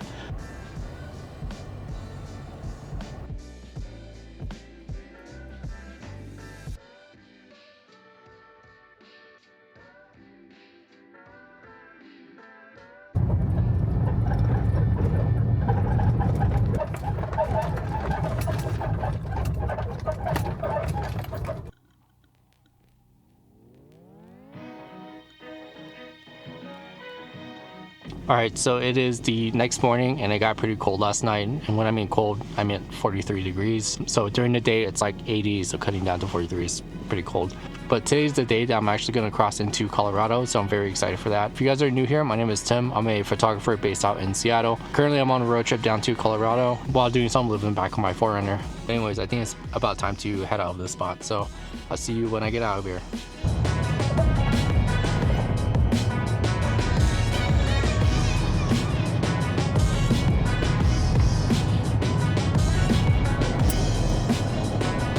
I took a small detour as I'm headed out to Colorado to Arches National Park. Arches National Park is a timed entry park, so I looked it up and there was one pass left for exactly around the time that I'm passing through. And so it was kind of a no-brainer to book it. Arches National Park is actually something I was going to hit when I come back from Colorado. Just want to scope out the area right now and then possibly come back. What I really want to do is Milky Way over the Delicate Arch, if you guys know what I'm talking about. So hopefully I can get that shot, but that has to be something that needs to get planned out.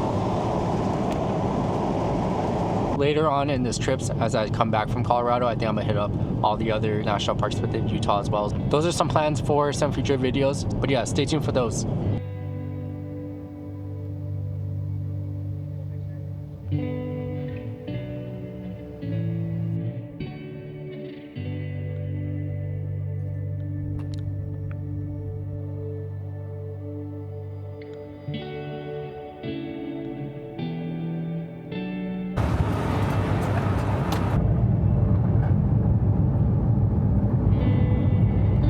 I've seen enough of Arches National Park to know that I could spend pretty much 2 weeks here, like minimal. I gotta get out here before I actually do that and throw away my whole entire plan. But so I think the fall colors are starting to pop off around like Aspen area. I would like to be around that area by tonight, hopefully, and see if I can find some camp around Aspen.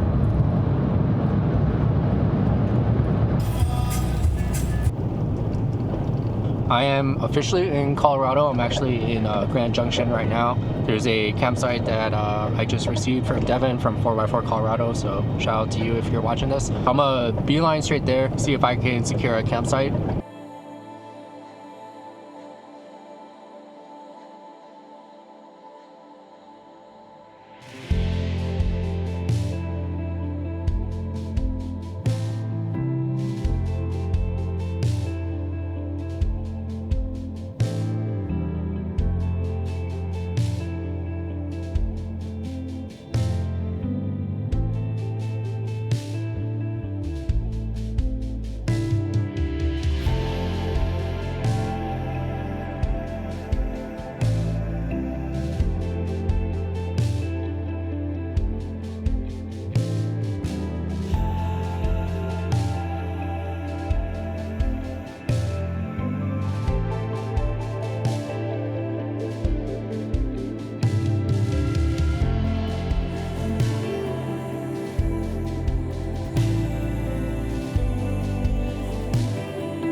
Alright, I have the awning up.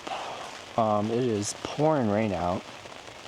Well, I'm about 20 minutes outside of Aspen, and yeah, I haven't seen rain like this in quite some time.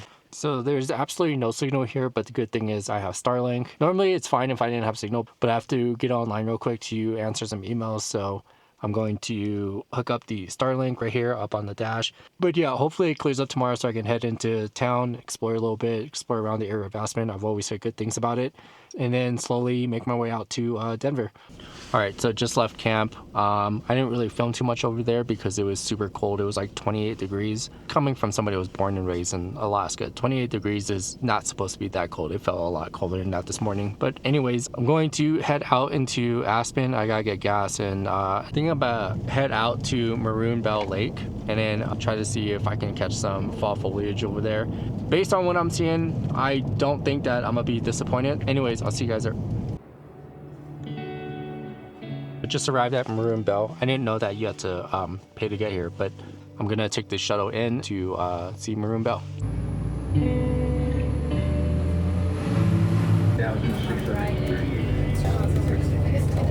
also a great example of how this valley is popular trail is the Trail to Crater Lake.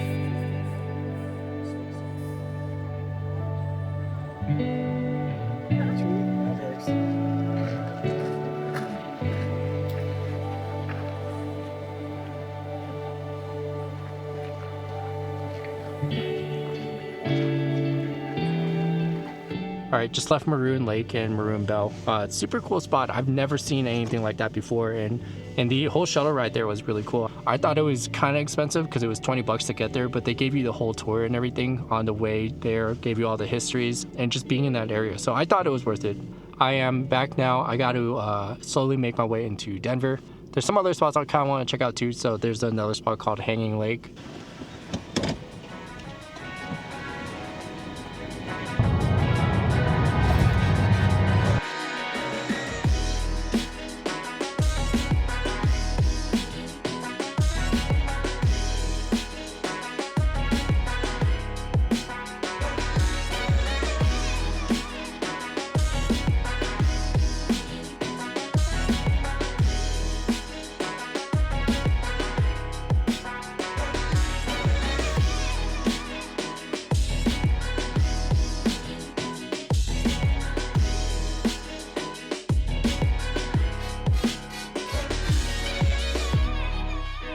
So the road to Hanging Lake was closed for some reason, so I just beeline straight to the campsite, which was my next plan anyways. I'll show you guys around. It's a somewhat secluded spot. The highway is a little above here, but the spot in itself is pretty nice. There's a bench here. It actually looks like somebody just left. If you continue this little small trail, it actually leads you to the river. I think later in the day I'll probably head down there, just hang out by the river after I make some food. At the campsite I was at this morning, I brought out the awning, and then putting it back was probably the hardest thing to do because last night got below freezing temperature and this awning completely froze. Let's air this out.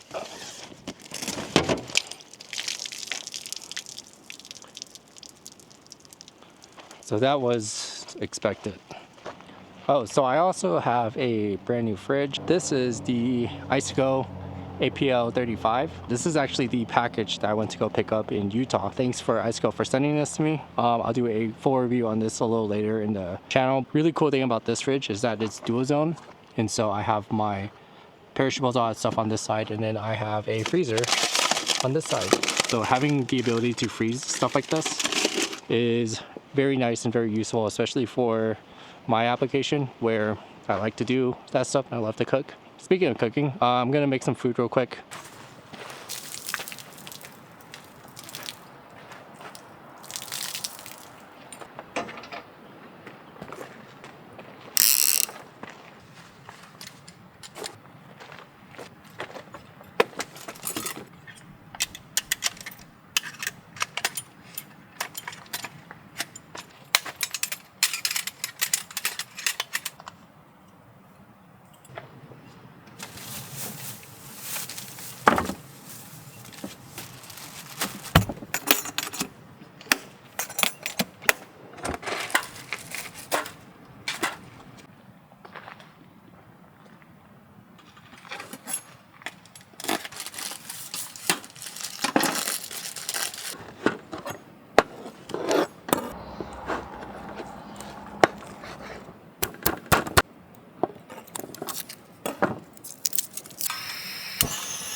It's been kind of a long time since I've actually gotten a chance to relax. I mean, I do it all the time when I am making videos like this. I'm always at camp, but for the most part, I'm like filming. I'm doing all of this and I'm prepping the work and all that stuff. So I've always questioned when people say they get burnt out creating content and all that stuff. And I'm like, yeah, I can see how it is because it's a constant, you got to always come up with the next best thing and stuff.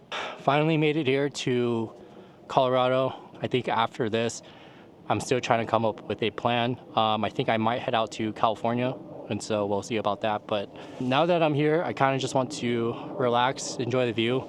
The Colorado River is right next to me, so I'm gonna go check that out in a second. But I mean, I still have so much more to see within Colorado, which is kind of why I wanted to come here. But this is a good time to kind of just decompress and relax and all that stuff. And so yeah, I'm just gonna enjoy all of this.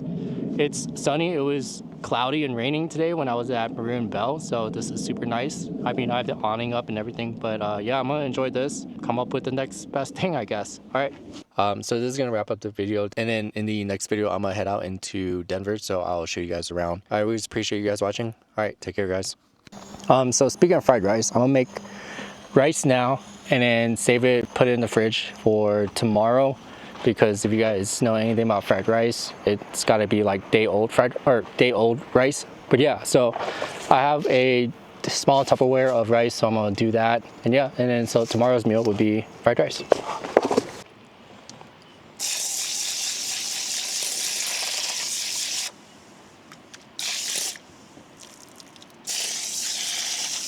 By the way, there is no amount of times where you need to wash your rice.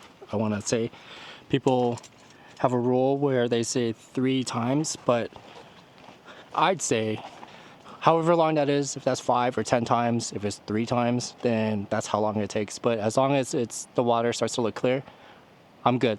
I'm done washing the rice. But my point is, you should always wash your rice. I'm actually somewhat excited to be making rice. I haven't had rice in like maybe a month and a half, ever since I moved out. Rice is cooked. I'm gonna start cleaning up, and then I think I'm gonna start editing some of the videos, and then kind of plan out my trip for Denver tomorrow.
Alright, just got done packing. I'm actually going to leave a spot and go to another camp spot about an hour away. There was a lot of moisture buildup last night, so I just want to air it out at a different spot when the sun is fully in the sky.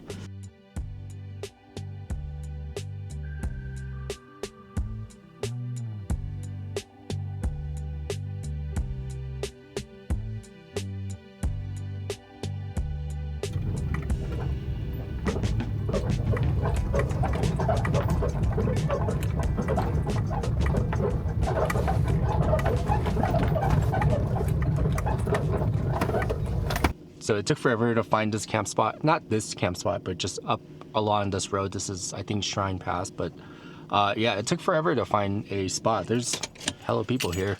I guess I'll show you guys this spot.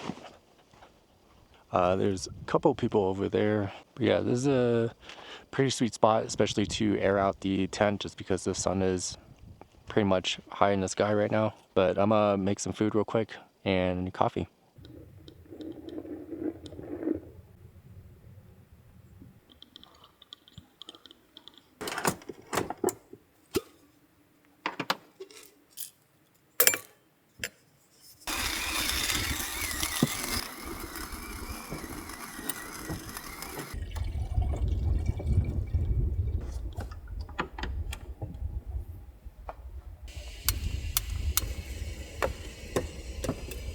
Sorry, I had to put on a jacket because it got windy and it's starting to get really cold, which I kind of don't mind. It reminds me kind of like home. If you guys don't know, I was born and raised in Alaska, so having cold weather in September kind of reminds me of what it was like growing up in Alaska. So I have the day-old rice right here. Getting this nice and hot, which is going to be kind of difficult because the wind is starting to pick up, so I don't know how hot this can get, but it's on full blast now. Garlic, onions, black soy sauce. I think I'm missing something else. Chinese broccoli, eggs, and I have some pork in there.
Alright, so there is no way I'm gonna finish all this, so I'm gonna pack it up, put it in a Tupperware, and this would be lunch for another day.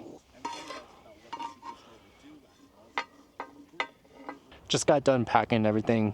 Awning's dry, the tent's dried out, so I think it's time to head out of this spot. Then we'll go to Planet Fitness and shower.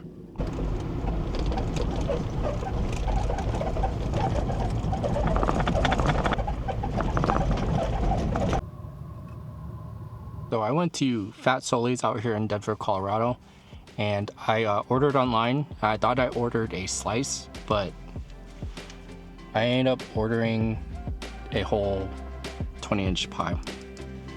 For some reason, when they said 20-inch, it said slice, and so I thought it was a 20-inch slice, but yeah, so.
Alright, I am currently up at Loch Lomond right now. It is Wednesday. I'm gonna see how long I can stay up here. I want to shoot for Friday night or until my EcoFlow dies, so whichever comes first. This is one of the best campsites that I think I've ever stayed at. The sunrise was right here over the mountains, and it peeked through and hit these mountain ranges over here. Solar panel, see how long I can last using this. If you were to ask me, I'm going to say not very long. Just because of the Starlink, I gotta charge all my gear, all my drone batteries are dead, laptop is dead, so all of that alone would most likely deplete the EcoFlow, along with the fridge. Okay, so currently just editing some videos right now, but I don't know if you guys are ever curious, but if you were, how I heat up my leftovers is this little lunchbox, and there's a hot plate at the bottom. It takes like 40 minutes to heat up like quite a bit of food, so it's not a quick process, but it works.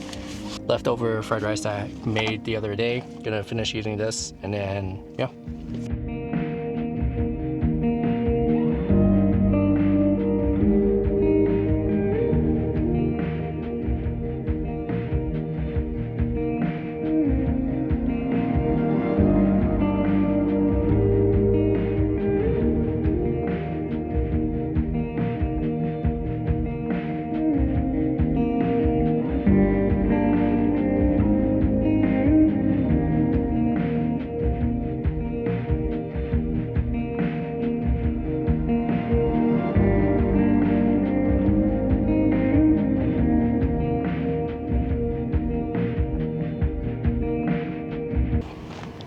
My audio cut out last night, but I was explaining that I went out to 4x4 Colorado and they put the tent on a riser, so it no longer makes a noise. Super happy about that. I haven't had a quiet ride in, well, quite a while.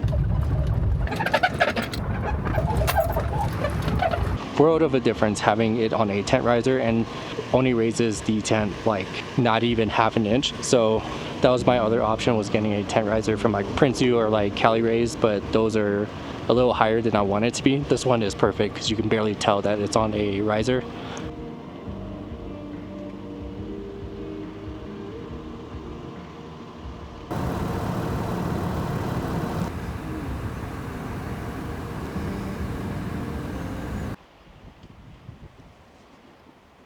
So see, next morning, this is day 2 of me being here at Loch Lomond.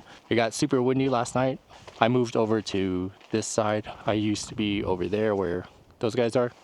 I found that being over on this side was a little more secluded and I wasn't out in the middle of everybody, knowingly I was going to stay for a while. Gorgeous morning though. The sun is shining. I got my solar panel out. Fix this real quick. But anyways, solar panels out. It's pulling in about 80 to 90 watts consistently, which is good. It's a lot better than my old solar panel. But anyways, gonna heat up the pizza I got from Fat Soli's and then start my day.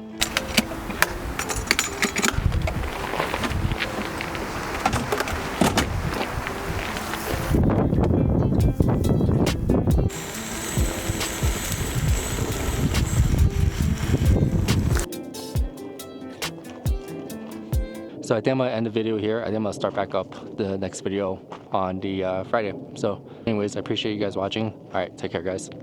I'm actually pretty impressed on how long I'm lasting with just the solar panel. It's pulling in at 116 watts, 45 going out. So that's with the fridge running, and then Starlink is running as well. So I was just up there. I realized that that's a trailhead, and I kind of didn't want to be in front of a trailhead while people are going hiking and stuff. So I moved down here, which in a way is a little better. I mean, if you're talking about secluded, this is probably as secluded as it'll get. But yeah, anyways, going to make some food. When people think you have a freezer, first thing that comes to mind is ice cream.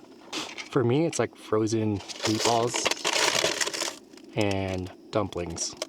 I do like ice cream though, but that's the first thing that comes to my mind. Speaking of frozen meatballs, this is going in the noodles. And if you guys are curious on what I'm making, it's a Thai dish called boat noodles. Clouds are rolling in, it's starting to get colder. It's perfect time for noodles.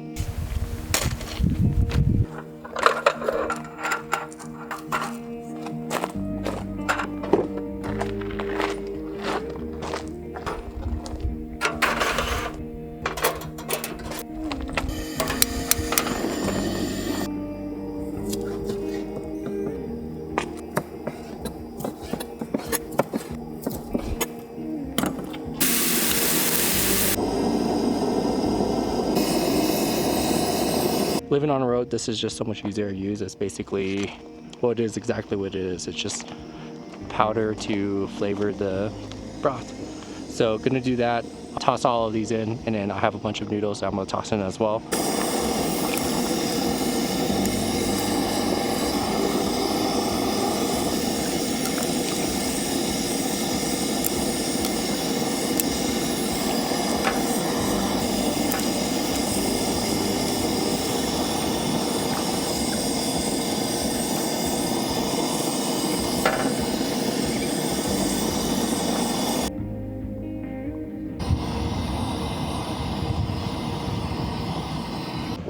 Okay, so it is a Friday night. I think I'm gonna stay here just for tonight and then head out. I believe I got asked this before, but why would I carry the tent ladder when I have a hatch ladder? There is really no good reason. Honestly, it's just preference. If I'm at a location for a long time, I'll use the hatch ladder because it's easier to get in and out. But if I'm just staying for like one night, I'll just use the hatch ladder. It's a good question though.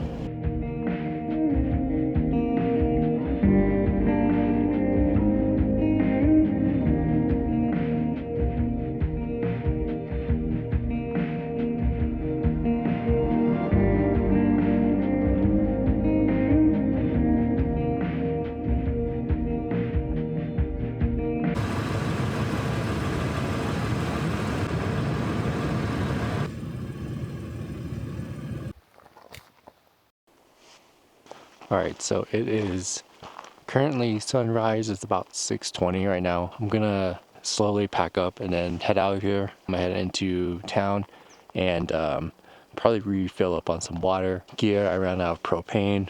Surprisingly, my EcoFlow is still alive. Great spot to go camping, especially being so close to Denver.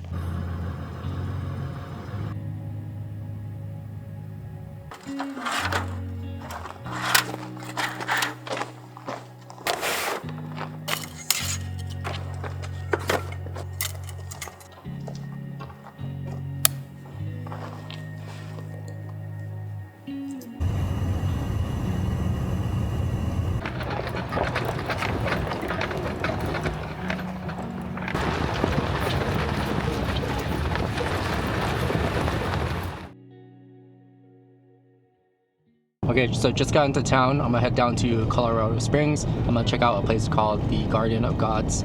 It's been on my list for a while, so it's great to check things off the list. But anyways, I'll see you guys there.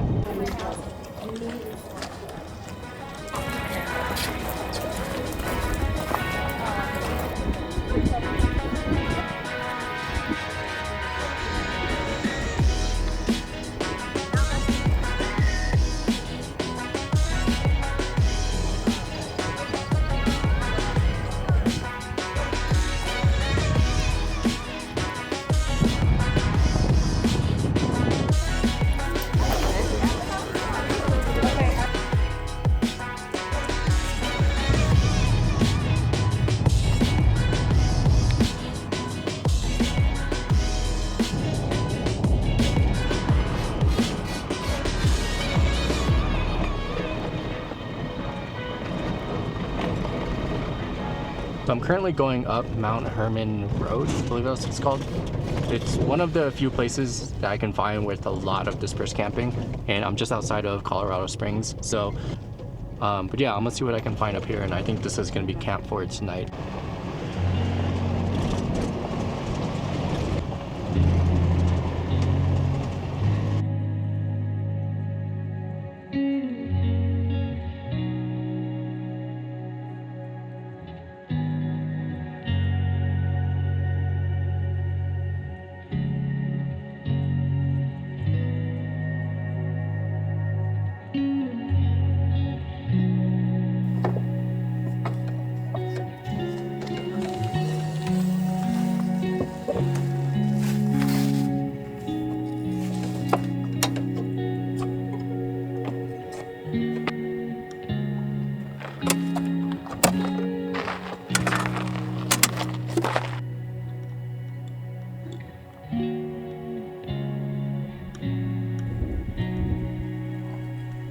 This is one of the coolest spots I've ever camped at or going to camp at, but I don't think I've ever seen rock formations like this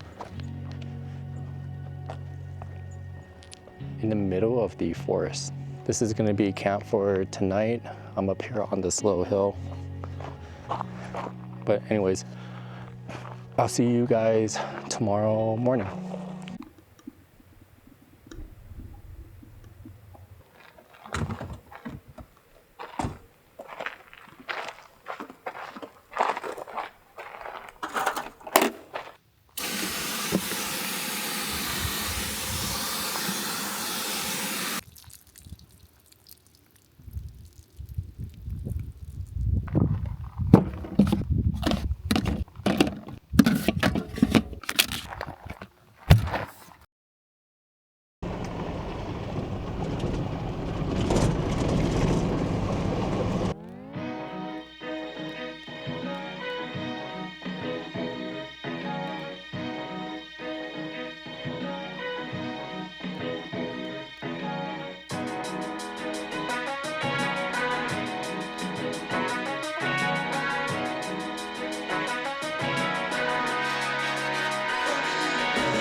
Okay, so obviously I'm not in the same spot. I actually moved down the road just slightly a little bit because the spot I was in was a little crowded. There was a lot of people rolling in and out, so this would be camp for tonight.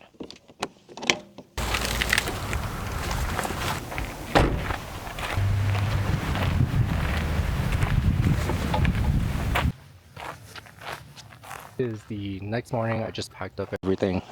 I'm gonna have to head out of the spot to go grab some water, and then I think I have to be fairly close to the city to pick up a package in Colorado Springs, and then afterwards I'm gonna head back up to Denver. So I'll see you guys there. So when it comes to picking up packages on the road, specifically for Amazon, because I talked about this with FedEx, but you can have them shipped to a locker and then you can go and pick it up from the locker. So I ordered a couple of things from Amazon, and so I'm gonna go pick it up right now.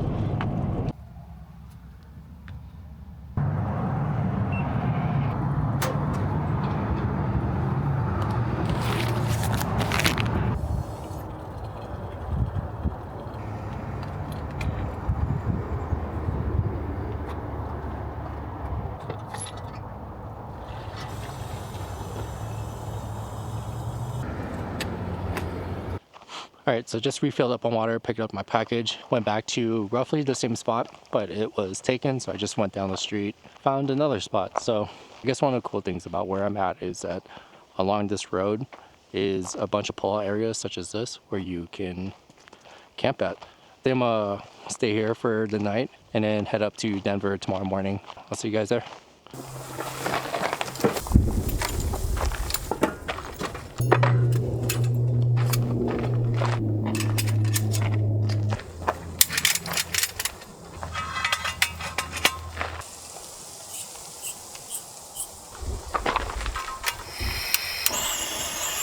Normally I would try to come up with these crazy dishes, but I think for today I'm just gonna keep it simple and make a hamburger.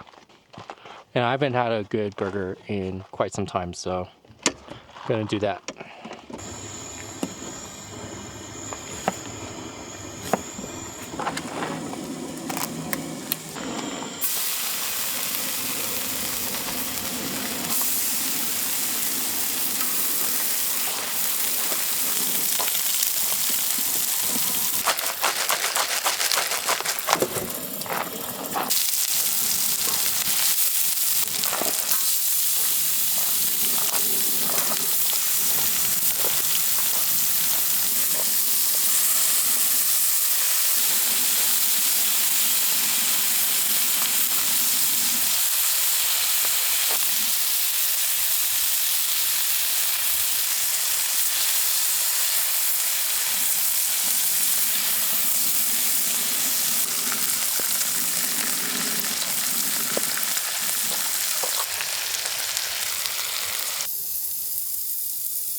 so it's a lot saltier than I like, but the bun's really good.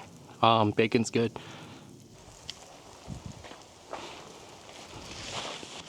So I'm at Shio's. Gotta grab some stuff, grab some souvenirs for some friends and family. After this, I'm gonna head out back to Utah, and then we'll go from there.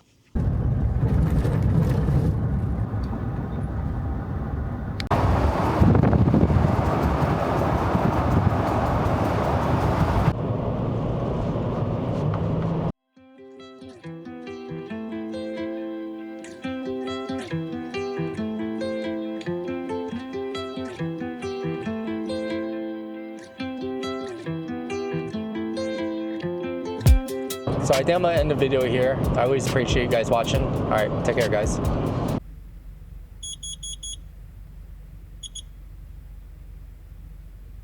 Finally out of Colorado, now I'm back in Utah. So I have a ton of places to check out. The plan for this trip is to see all the national parks within Utah and then trail around. So the first place I'm gonna check out is Moab. I'm gonna hit up Onion Creek. It's a pretty popular trail. Gonna hit up that. It's currently 9 o'clock on a Sunday, so I'm hoping not a lot of people are there. If you guys are new here, my name is Tim. I'm a photographer based out in Seattle, and I'm currently living in my 4Runner. I think it's time to head out here, so I'll see you guys in Moab.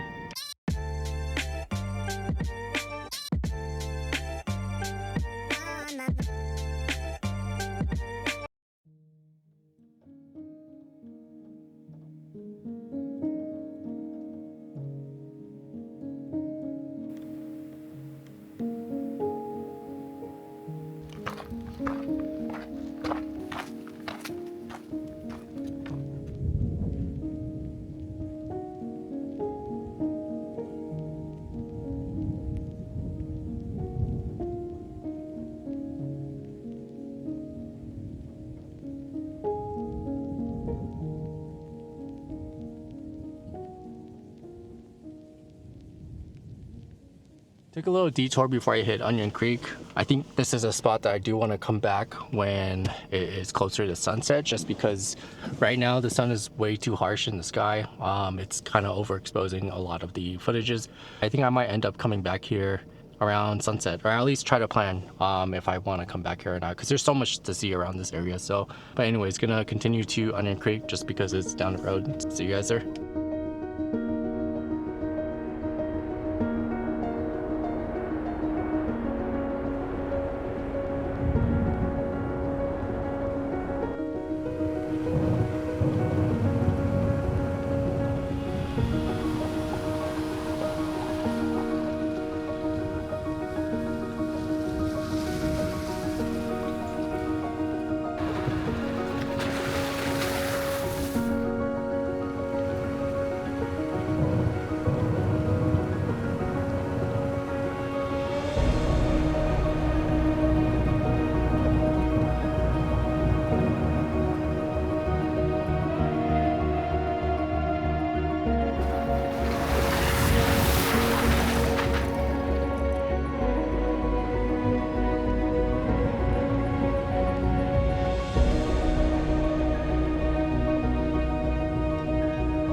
Okay, I think this is the end of the Onion Creek Trail.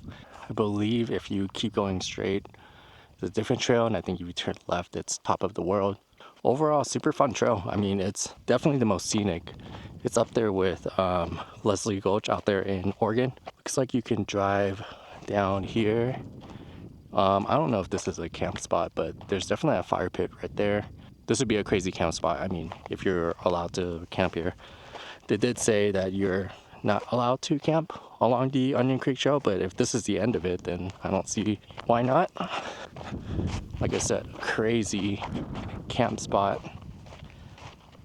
Just to park right here. I'm not gonna camp anywhere near here, and it's pretty early in the day. It's about 11 a.m. So I got here pretty early, which is great because there's not a whole lot of people here. But yeah, there's so much more to see, so I think I'm gonna head out of here.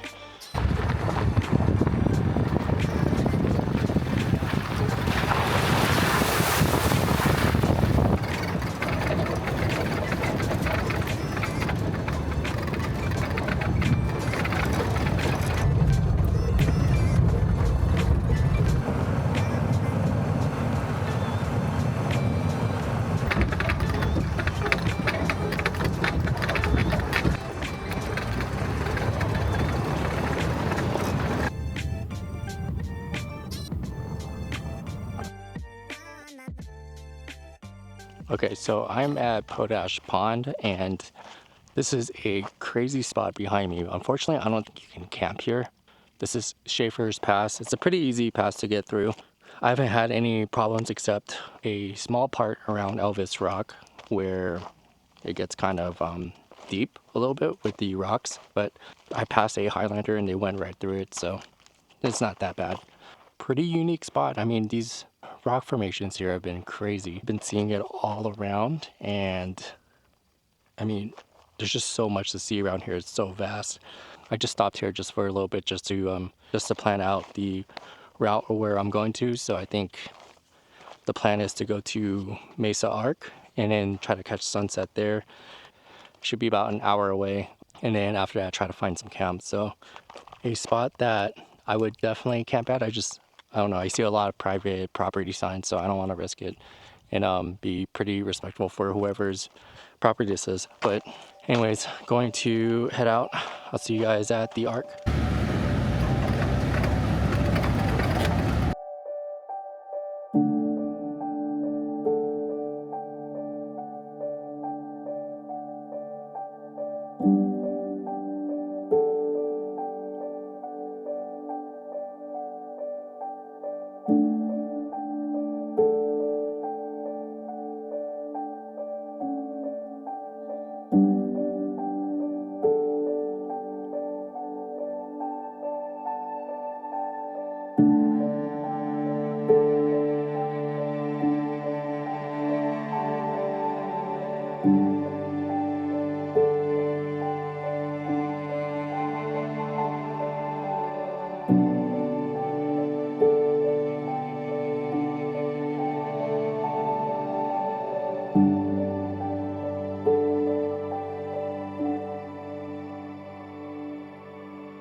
Okay, so change of plans. I'm not gonna make it for sunset. The sun is basically setting already. It's gonna be another 30 minutes before I get there, so I'm not gonna make it. There's a good chance to find some camp while the sun is still out. I'm gonna check it out. It should be like a giant open field from what I'm seeing.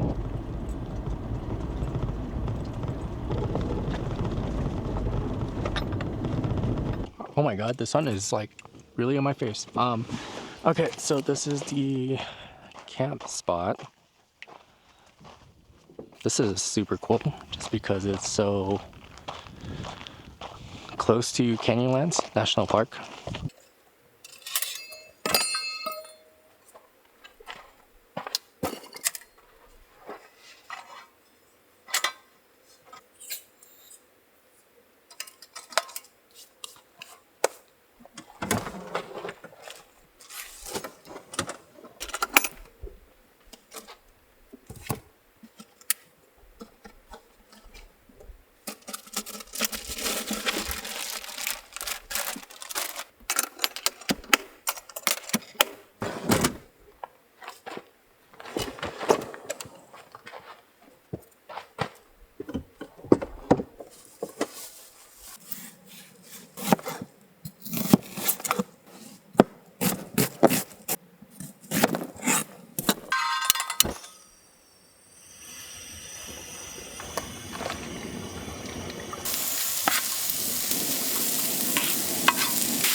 Starting to think that I should have went to the Arc just based on the burn of the sun. I don't think you can get any better than this.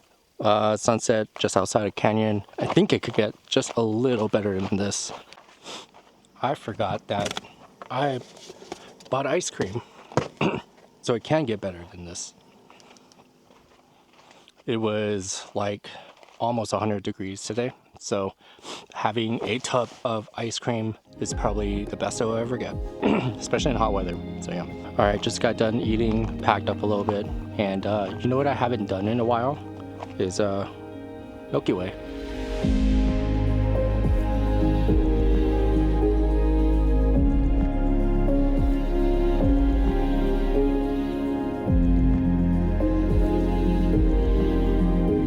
Surprisingly, there's a lot of camp spots here, and they're wide open too. So yeah, I think I'm gonna call it a day. Probably call it a video as well, and then I'll pick up at Canyonlands because I'm gonna check that out, and then it is about 30 minutes down the road. So I'll see you guys in the next video. I always appreciate you guys watching. All right, take care, guys. I'm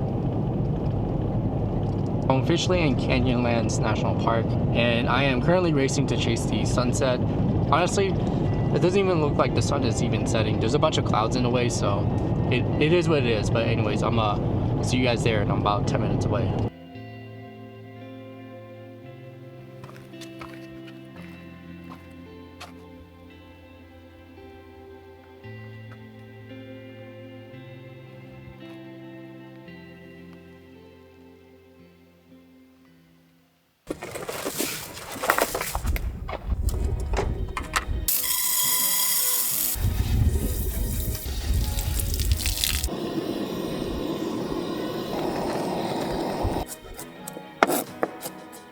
So the dish I'm making, normally you would have Thai chili in it with the garlic, and you would get a mortar like this and then mash them together. But living on a road, eating spicy food like Thai chili is not really a good idea, especially when you have ice cream. So I'm just gonna make it with just garlic.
Okay, so the plan for today and probably the next couple of days is to hang out in a city called Hanksville, Utah. There's a place that I always wanted to visit. I had a lot of spots that saved around this area for obvious reasons. A lot of the spots are probably what you've seen on Instagram or social media in general. Right now I'm over at a gas station. I'm gonna go grab something to eat real quick, and from here I'm gonna head out to Goblin Valley State Park. If you guys are new here, my name is Tim. I'm a photographer based out in Seattle, and I'm currently living on my 4Runner as I travel throughout the states.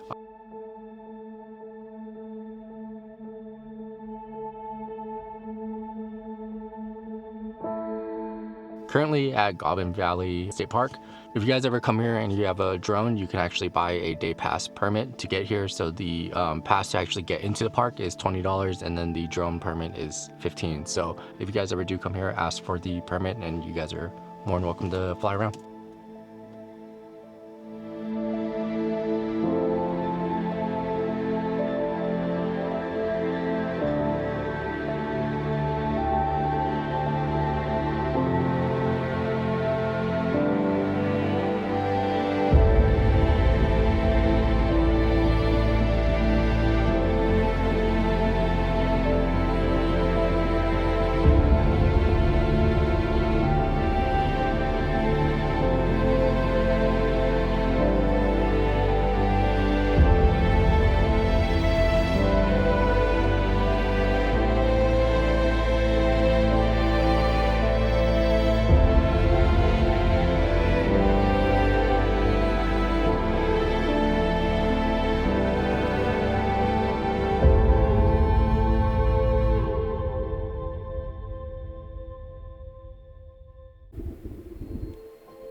I don't actually know what this place is called. I think it's called Moon Overlook, or at least that's what the road is. I'm gonna stay here for the rest of today, and right now it's 4 o'clock, so I had some plans to go elsewhere, but I think this is too good of a spot to give up. There's quite a bit of people here, so I think all the spots are gonna fill up if I were to leave and then come back here. So I didn't want to take the chance, and I'm just gonna crash here for tonight. I do know sunrise is gonna be over this overlook, and I am looking forward to that tomorrow morning. So I'll see you guys then.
Okay, so it is the next morning, and I caught sunrise, which was really dope. Which sucks because I was watching the sunrise the whole time and waiting for it to come up from the horizon, so it creates this little flare. I laid down for a couple seconds and I saw it, got up, and then caught the tail end of it. But anyways, there was a ton of people here last night. A lot of people rolled in, which was, I mean, expected. It was a pretty popular spot, so I can't really complain. I'm gonna head out of the spot and then try to find something else to do around this area.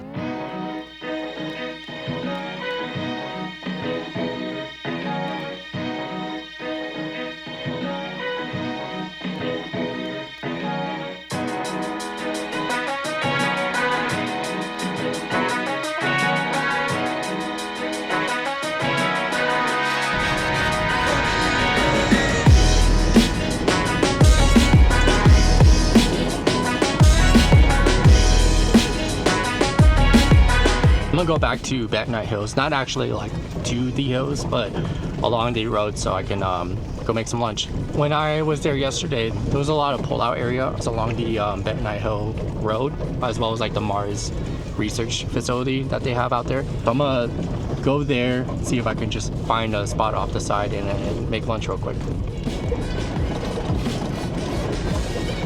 I drove a little farther than I thought. Well, I thought that there was a lot more pullout areas around the Bat Night Hills, but they're just spots like, I don't know if you can see, but they're just spots like that, and I don't think you should be driving off trails like that. But this is a pullout area. It looks like just like a turnout area. There's not very many people here, nor do I think people are gonna come past this way, just because all the attractions is back that way. All right, so I just turned around in reverse just because I want the awning this way to get some shade and away from the sun. So lunch, I want to say it's either between these Euro slices, or I can make this buttered chicken that I got from Costco. I don't know, it just looked dope. So I think at this point it's whichever would expire first. So I think it's the buttered chicken since it's already pre-cooked. So let's do that.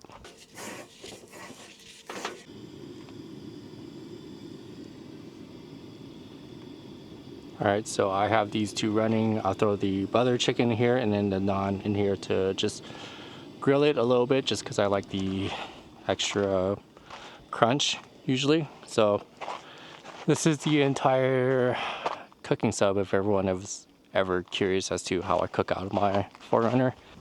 But yeah, it kind of looks like this.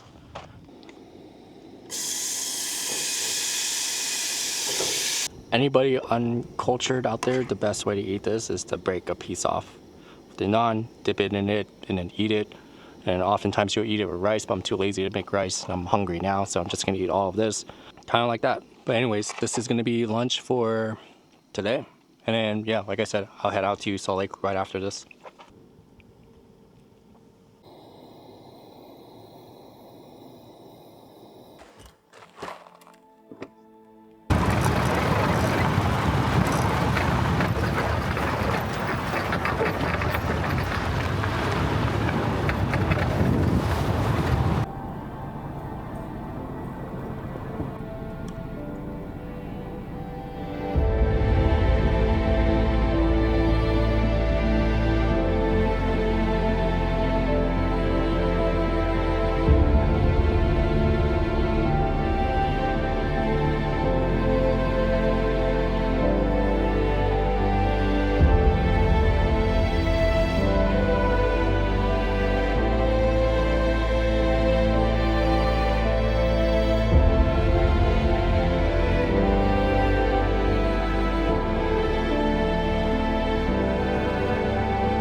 So just left Utah, I'm on my way to Idaho. I think I'm gonna end the video here and then start back up in Idaho. But yeah, as always, I appreciate you guys watching. All right, take care, guys.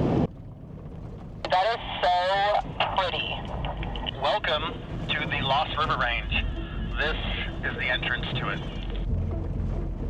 I'm having a hard time thinking of a spot that we've been to that tops this right now. Like, I legitimately am sitting here trying to think of where I've been that may beat this right here, and I can't think of anything.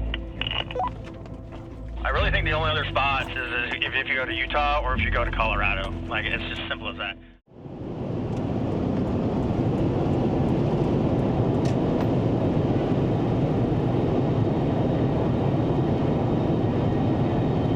Left Utah. I'm on my way to Idaho. So have you seen the video where I went out to Leslie Gulch and the Alfred Desert and all that stuff? If you haven't, I'll link it above. But you may recognize some of the rigs that I'm meeting up with out here in Idaho. Looks like they got a trail planned out, so I'm tag along with them. They just sent me the coordinates to their spot. Looks like they're up in Fish Creek Reservoir, so I'm gonna head up there and meet with them.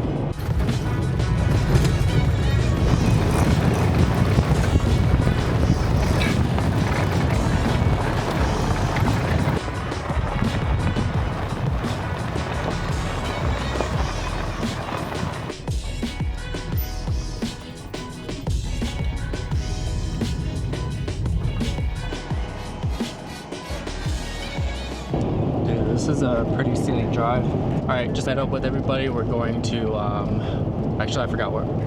Hey, where are we going to again? What trail is this? We're going to Double Spring Pass.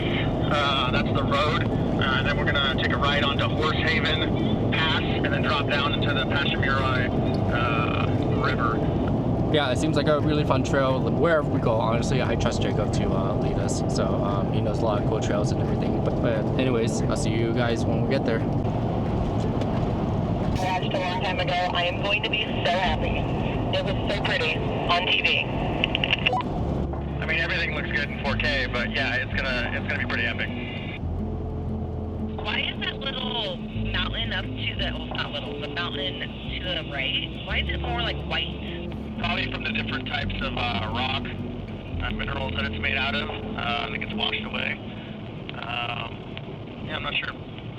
Alright, so here's Reservoir. Looks like there's some cool spots down here on the water.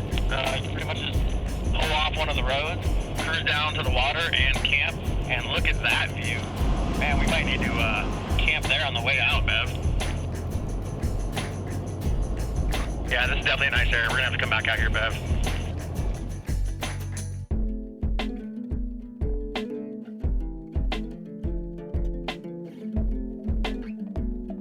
So I think if we leave the house a little earlier on Friday, we can probably push to Argo, grab gas, cruise up here to McKay, camp at McKay, and then we're closer to the Lost River Range. If you look at this hill on the right, you can almost see ripples like on the side of the hill that look like where there was like layers of waves kind of crashing into it from a shoreline. Oh yes, yes. So that's usually evidence that there was a body of water here, or there was an iceberg, or something, a sheet of ice here that, you know, kept like melting and whatever, or the waves pounding into it. There's the sawtooth on the left. No, the sawtooth would be to our north. They're north of Boise, north and east. Range is that at our 11 o'clock. I believe that is the Lemhi or Lemhi range, but I'd have to double check when we get to camp and look at directions.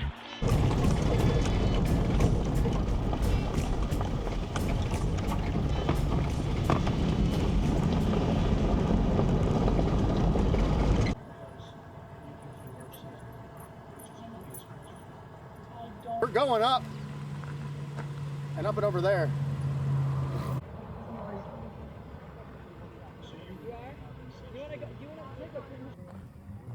I really think I like this area more than scenery, which is crazy.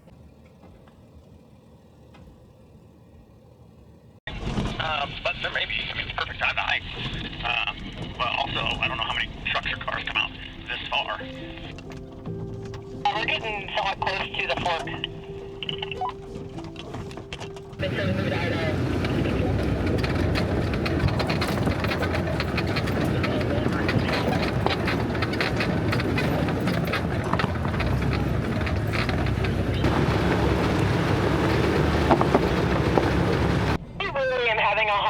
thinking of a spot that we've been to that tops this right now. Like, I legitimately am sitting here trying to think of where I've been that may beat this right here.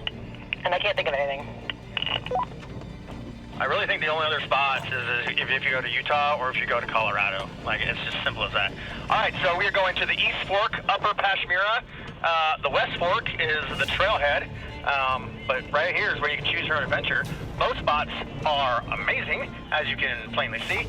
The right side has a nice little hike, 3.5 miles to the Upper Carlson Lake, I believe. And this left side, well, that's going to put us out in the river valley, right along the Lost River. Love it.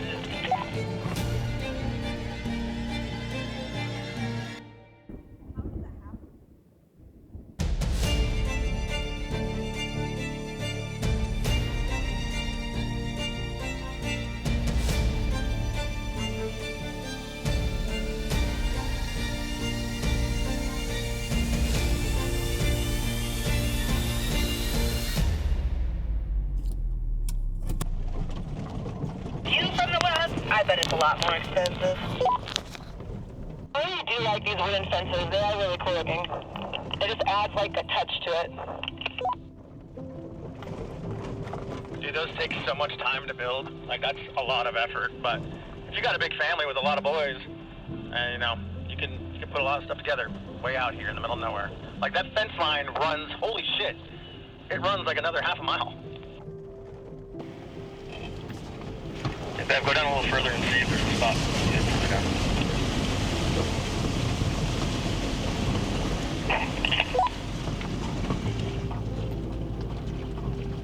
I'm pretty sure Bob Ross came out here and painted a couple pictures. He just painted a few happy trees. Happy trees, happy trees. Only happy accidents.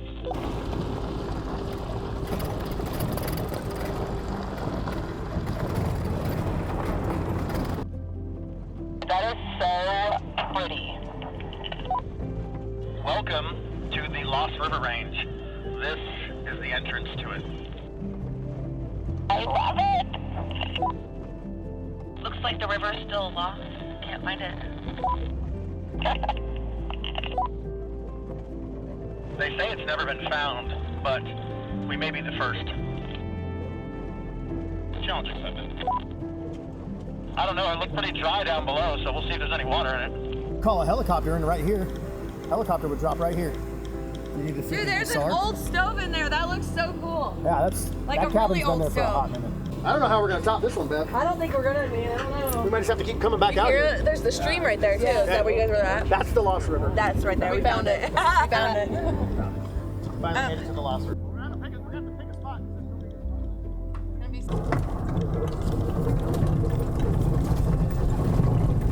It looks like there's a little spot right down there by the river.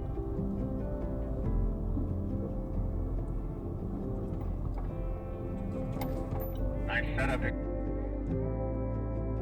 It is super pretty.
I'm going to swing down there and ask him, does that look like it goes down to a little river spot there on the left, past the 4-wheeler?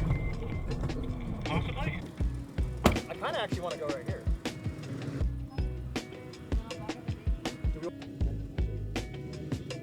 Hey.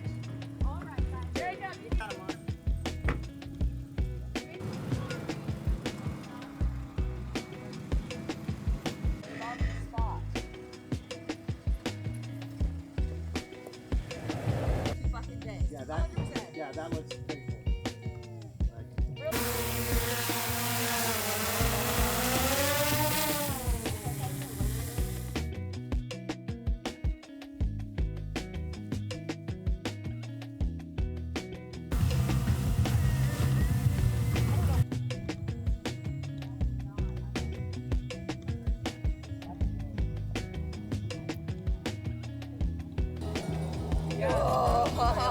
Try a piece of shrimp, see how it feels. Okay, if I have you inside. Okay, so now you just gotta do the rice. Sure. Sorry. So good. Thanks, brother. Or anything? Actually, Yeah, it's right there.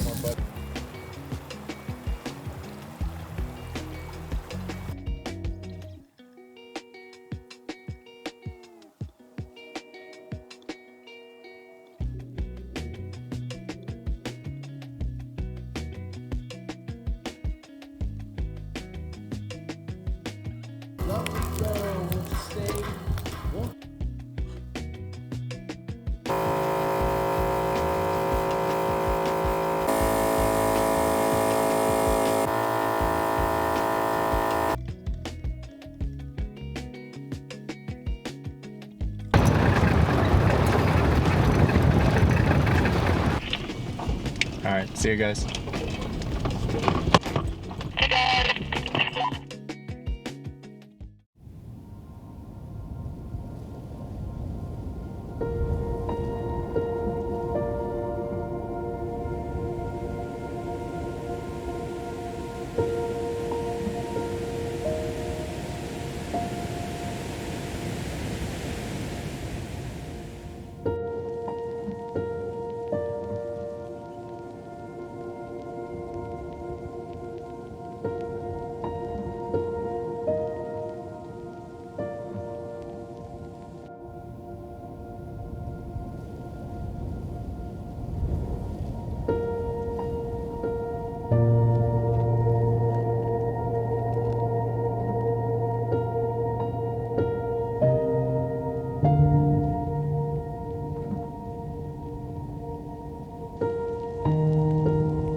All right, how's it going, guys? So for you guys, it probably has been only like a couple days since I've last made my video, but for me, it's been about 3 weeks. So the last time you saw me, I was out in Idaho. I went out to the Lost River Range. If you guys haven't seen that, I'll link it above. But anyways, I made it all the way back to Washington. I'm out at one of my favorite places to camp out here, which is Coulee Vantage area to be exact. It's a really cool place. It reminds me a lot like Utah, which is kind of why I wanted to come back out here. And it's getting really, really cold. To go pick up my diesel heater from my storage unit outside right now. I don't know if you can tell, but it is really cold. It's maybe like 38 right now, maybe 37. In the tent, it's probably sitting up at 70 degrees, I would say. And if you guys are ever, I guess, curious about how long this lasts, I turned this on at maybe 8 p.m. last night. It is currently 7:30. I have maybe 1/8 of a tank left, and this is a gallon tank. Probably gonna run for another maybe hour or two, so let's say It'll run for maybe like 12, 13, 14 hours on a 1 gallon tank, which is pretty good. But yeah, anyways, I think this might be the last episode of me living on the road. Just want to lay low for a little bit, recalibrate, find out what works and what didn't work while living on the road. And I think that might just be a video on itself. I think for today though, I do want to do a lot more exploring around this area. I think I want to go back to one of my other favorite spots to photograph, which is Palouse Falls. And then here's the gorge overlook. But yeah, if you guys ever make it out here, it's definitely worth exploring. And then I am over here. Some new additions to the 4Runner as well. I got the rigged Ultra Swing. I don't have a spare tire just yet mounted on here. I'm still waiting for a couple things. Then here is the side hack, which I plan on mounting like propane or extra water and all that stuff. But yeah, I mean, it's pretty modular. And then of course the table, I've always wanted a table. It's cool because this is also a cutting board. For me, it's very functional because I cook out of the 4Runner quite a bit. Speaking of cooking, I am going to make some food. For today's meal, I'm making Vietnamese sandwiches called banh mi's. I've never made it before. Part of a really, really good banh mi is the bread that you would use. Luckily for me, I live in Washington and there's a lot of Vietnamese restaurants. There are even grocery stores that you can actually buy the bread from.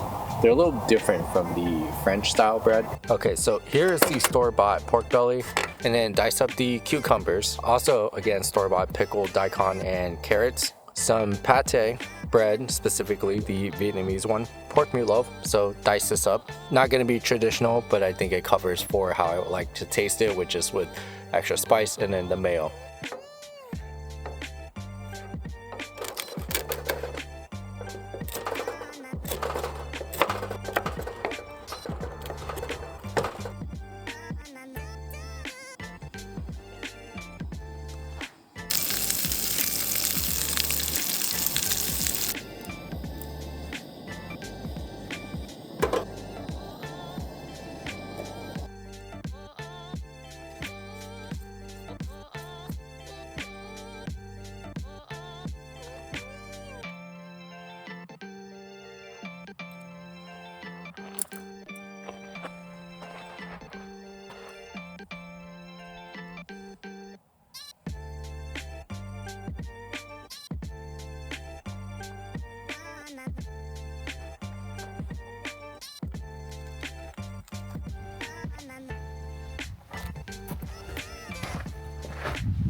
Alright, so I think it's time to head on out of here. I do got to get more diesel, so if I can find a gas station, they should have diesel there.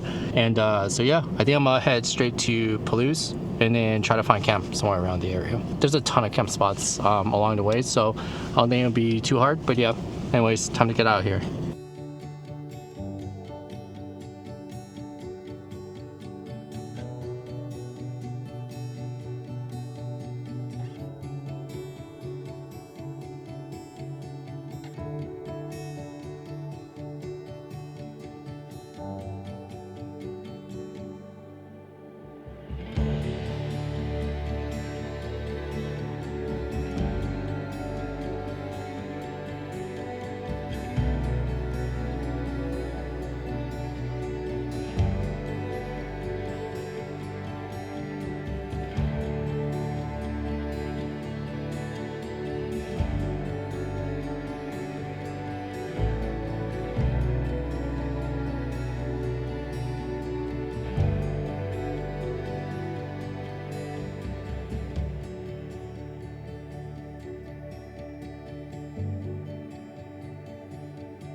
Just arrived at Police Falls, just gonna go down and grab some pictures.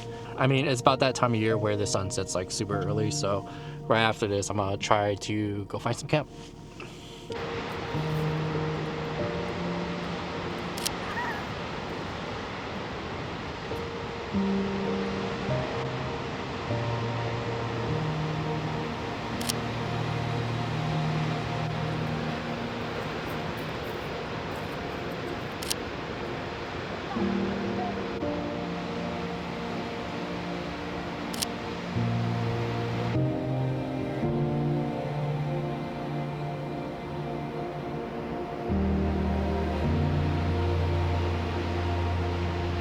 Let's see if I can try to find some camp. I kind of want to be closer to Seattle, so I might head out towards like Ellensburg area, hopefully. I gotta do laundry here pretty soon, so my backup plan is probably just to go to the same spot as I was yesterday. But anyways, I'll figure it out. I'm gonna head out of here, and then I will see you guys at camp.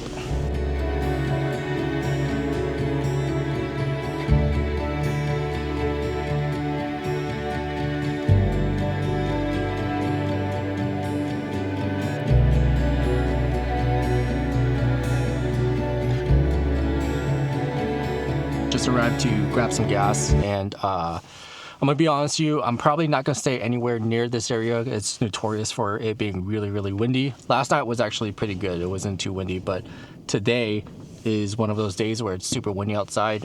So I'm gonna head into Snoqualmie, see if I can find some camp within that area.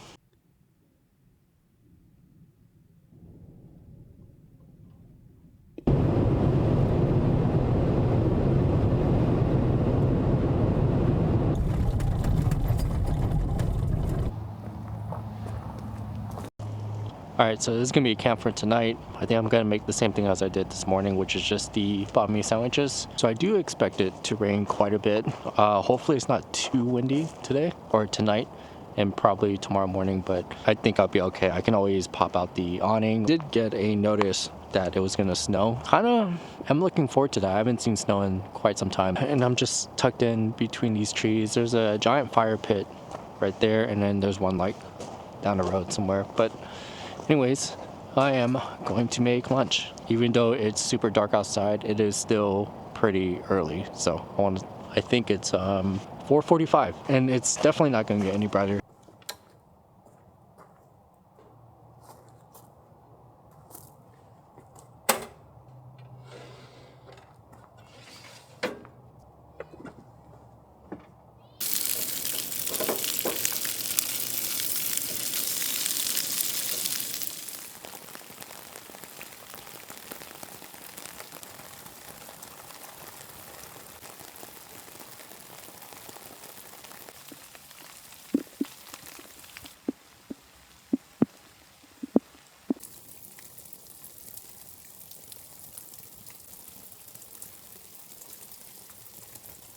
So it's starting to snow, which is great because, like I said yesterday, I haven't seen snow in a very long time, and it's still kind of fall, as you can see. So it's a really cool contrast between the snow and all the leaves. Super soothing to hear the snowfall hitting the leaves and everything. I'm gonna make lunch real quick, then head back into Seattle to grab some more water, do laundry, and probably edit this video.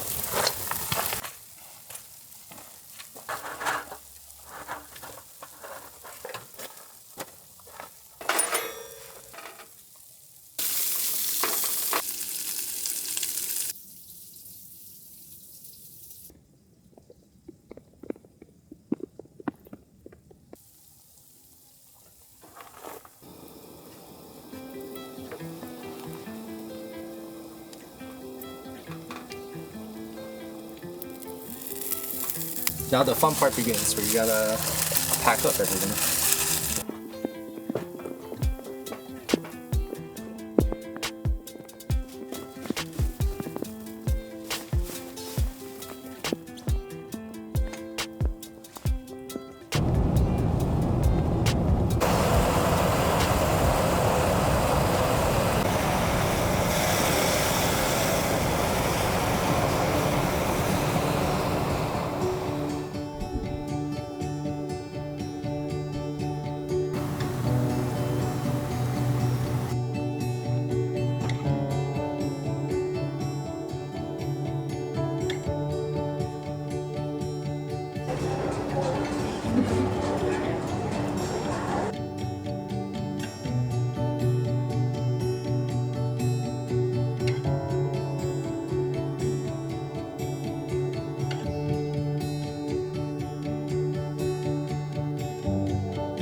Yeah.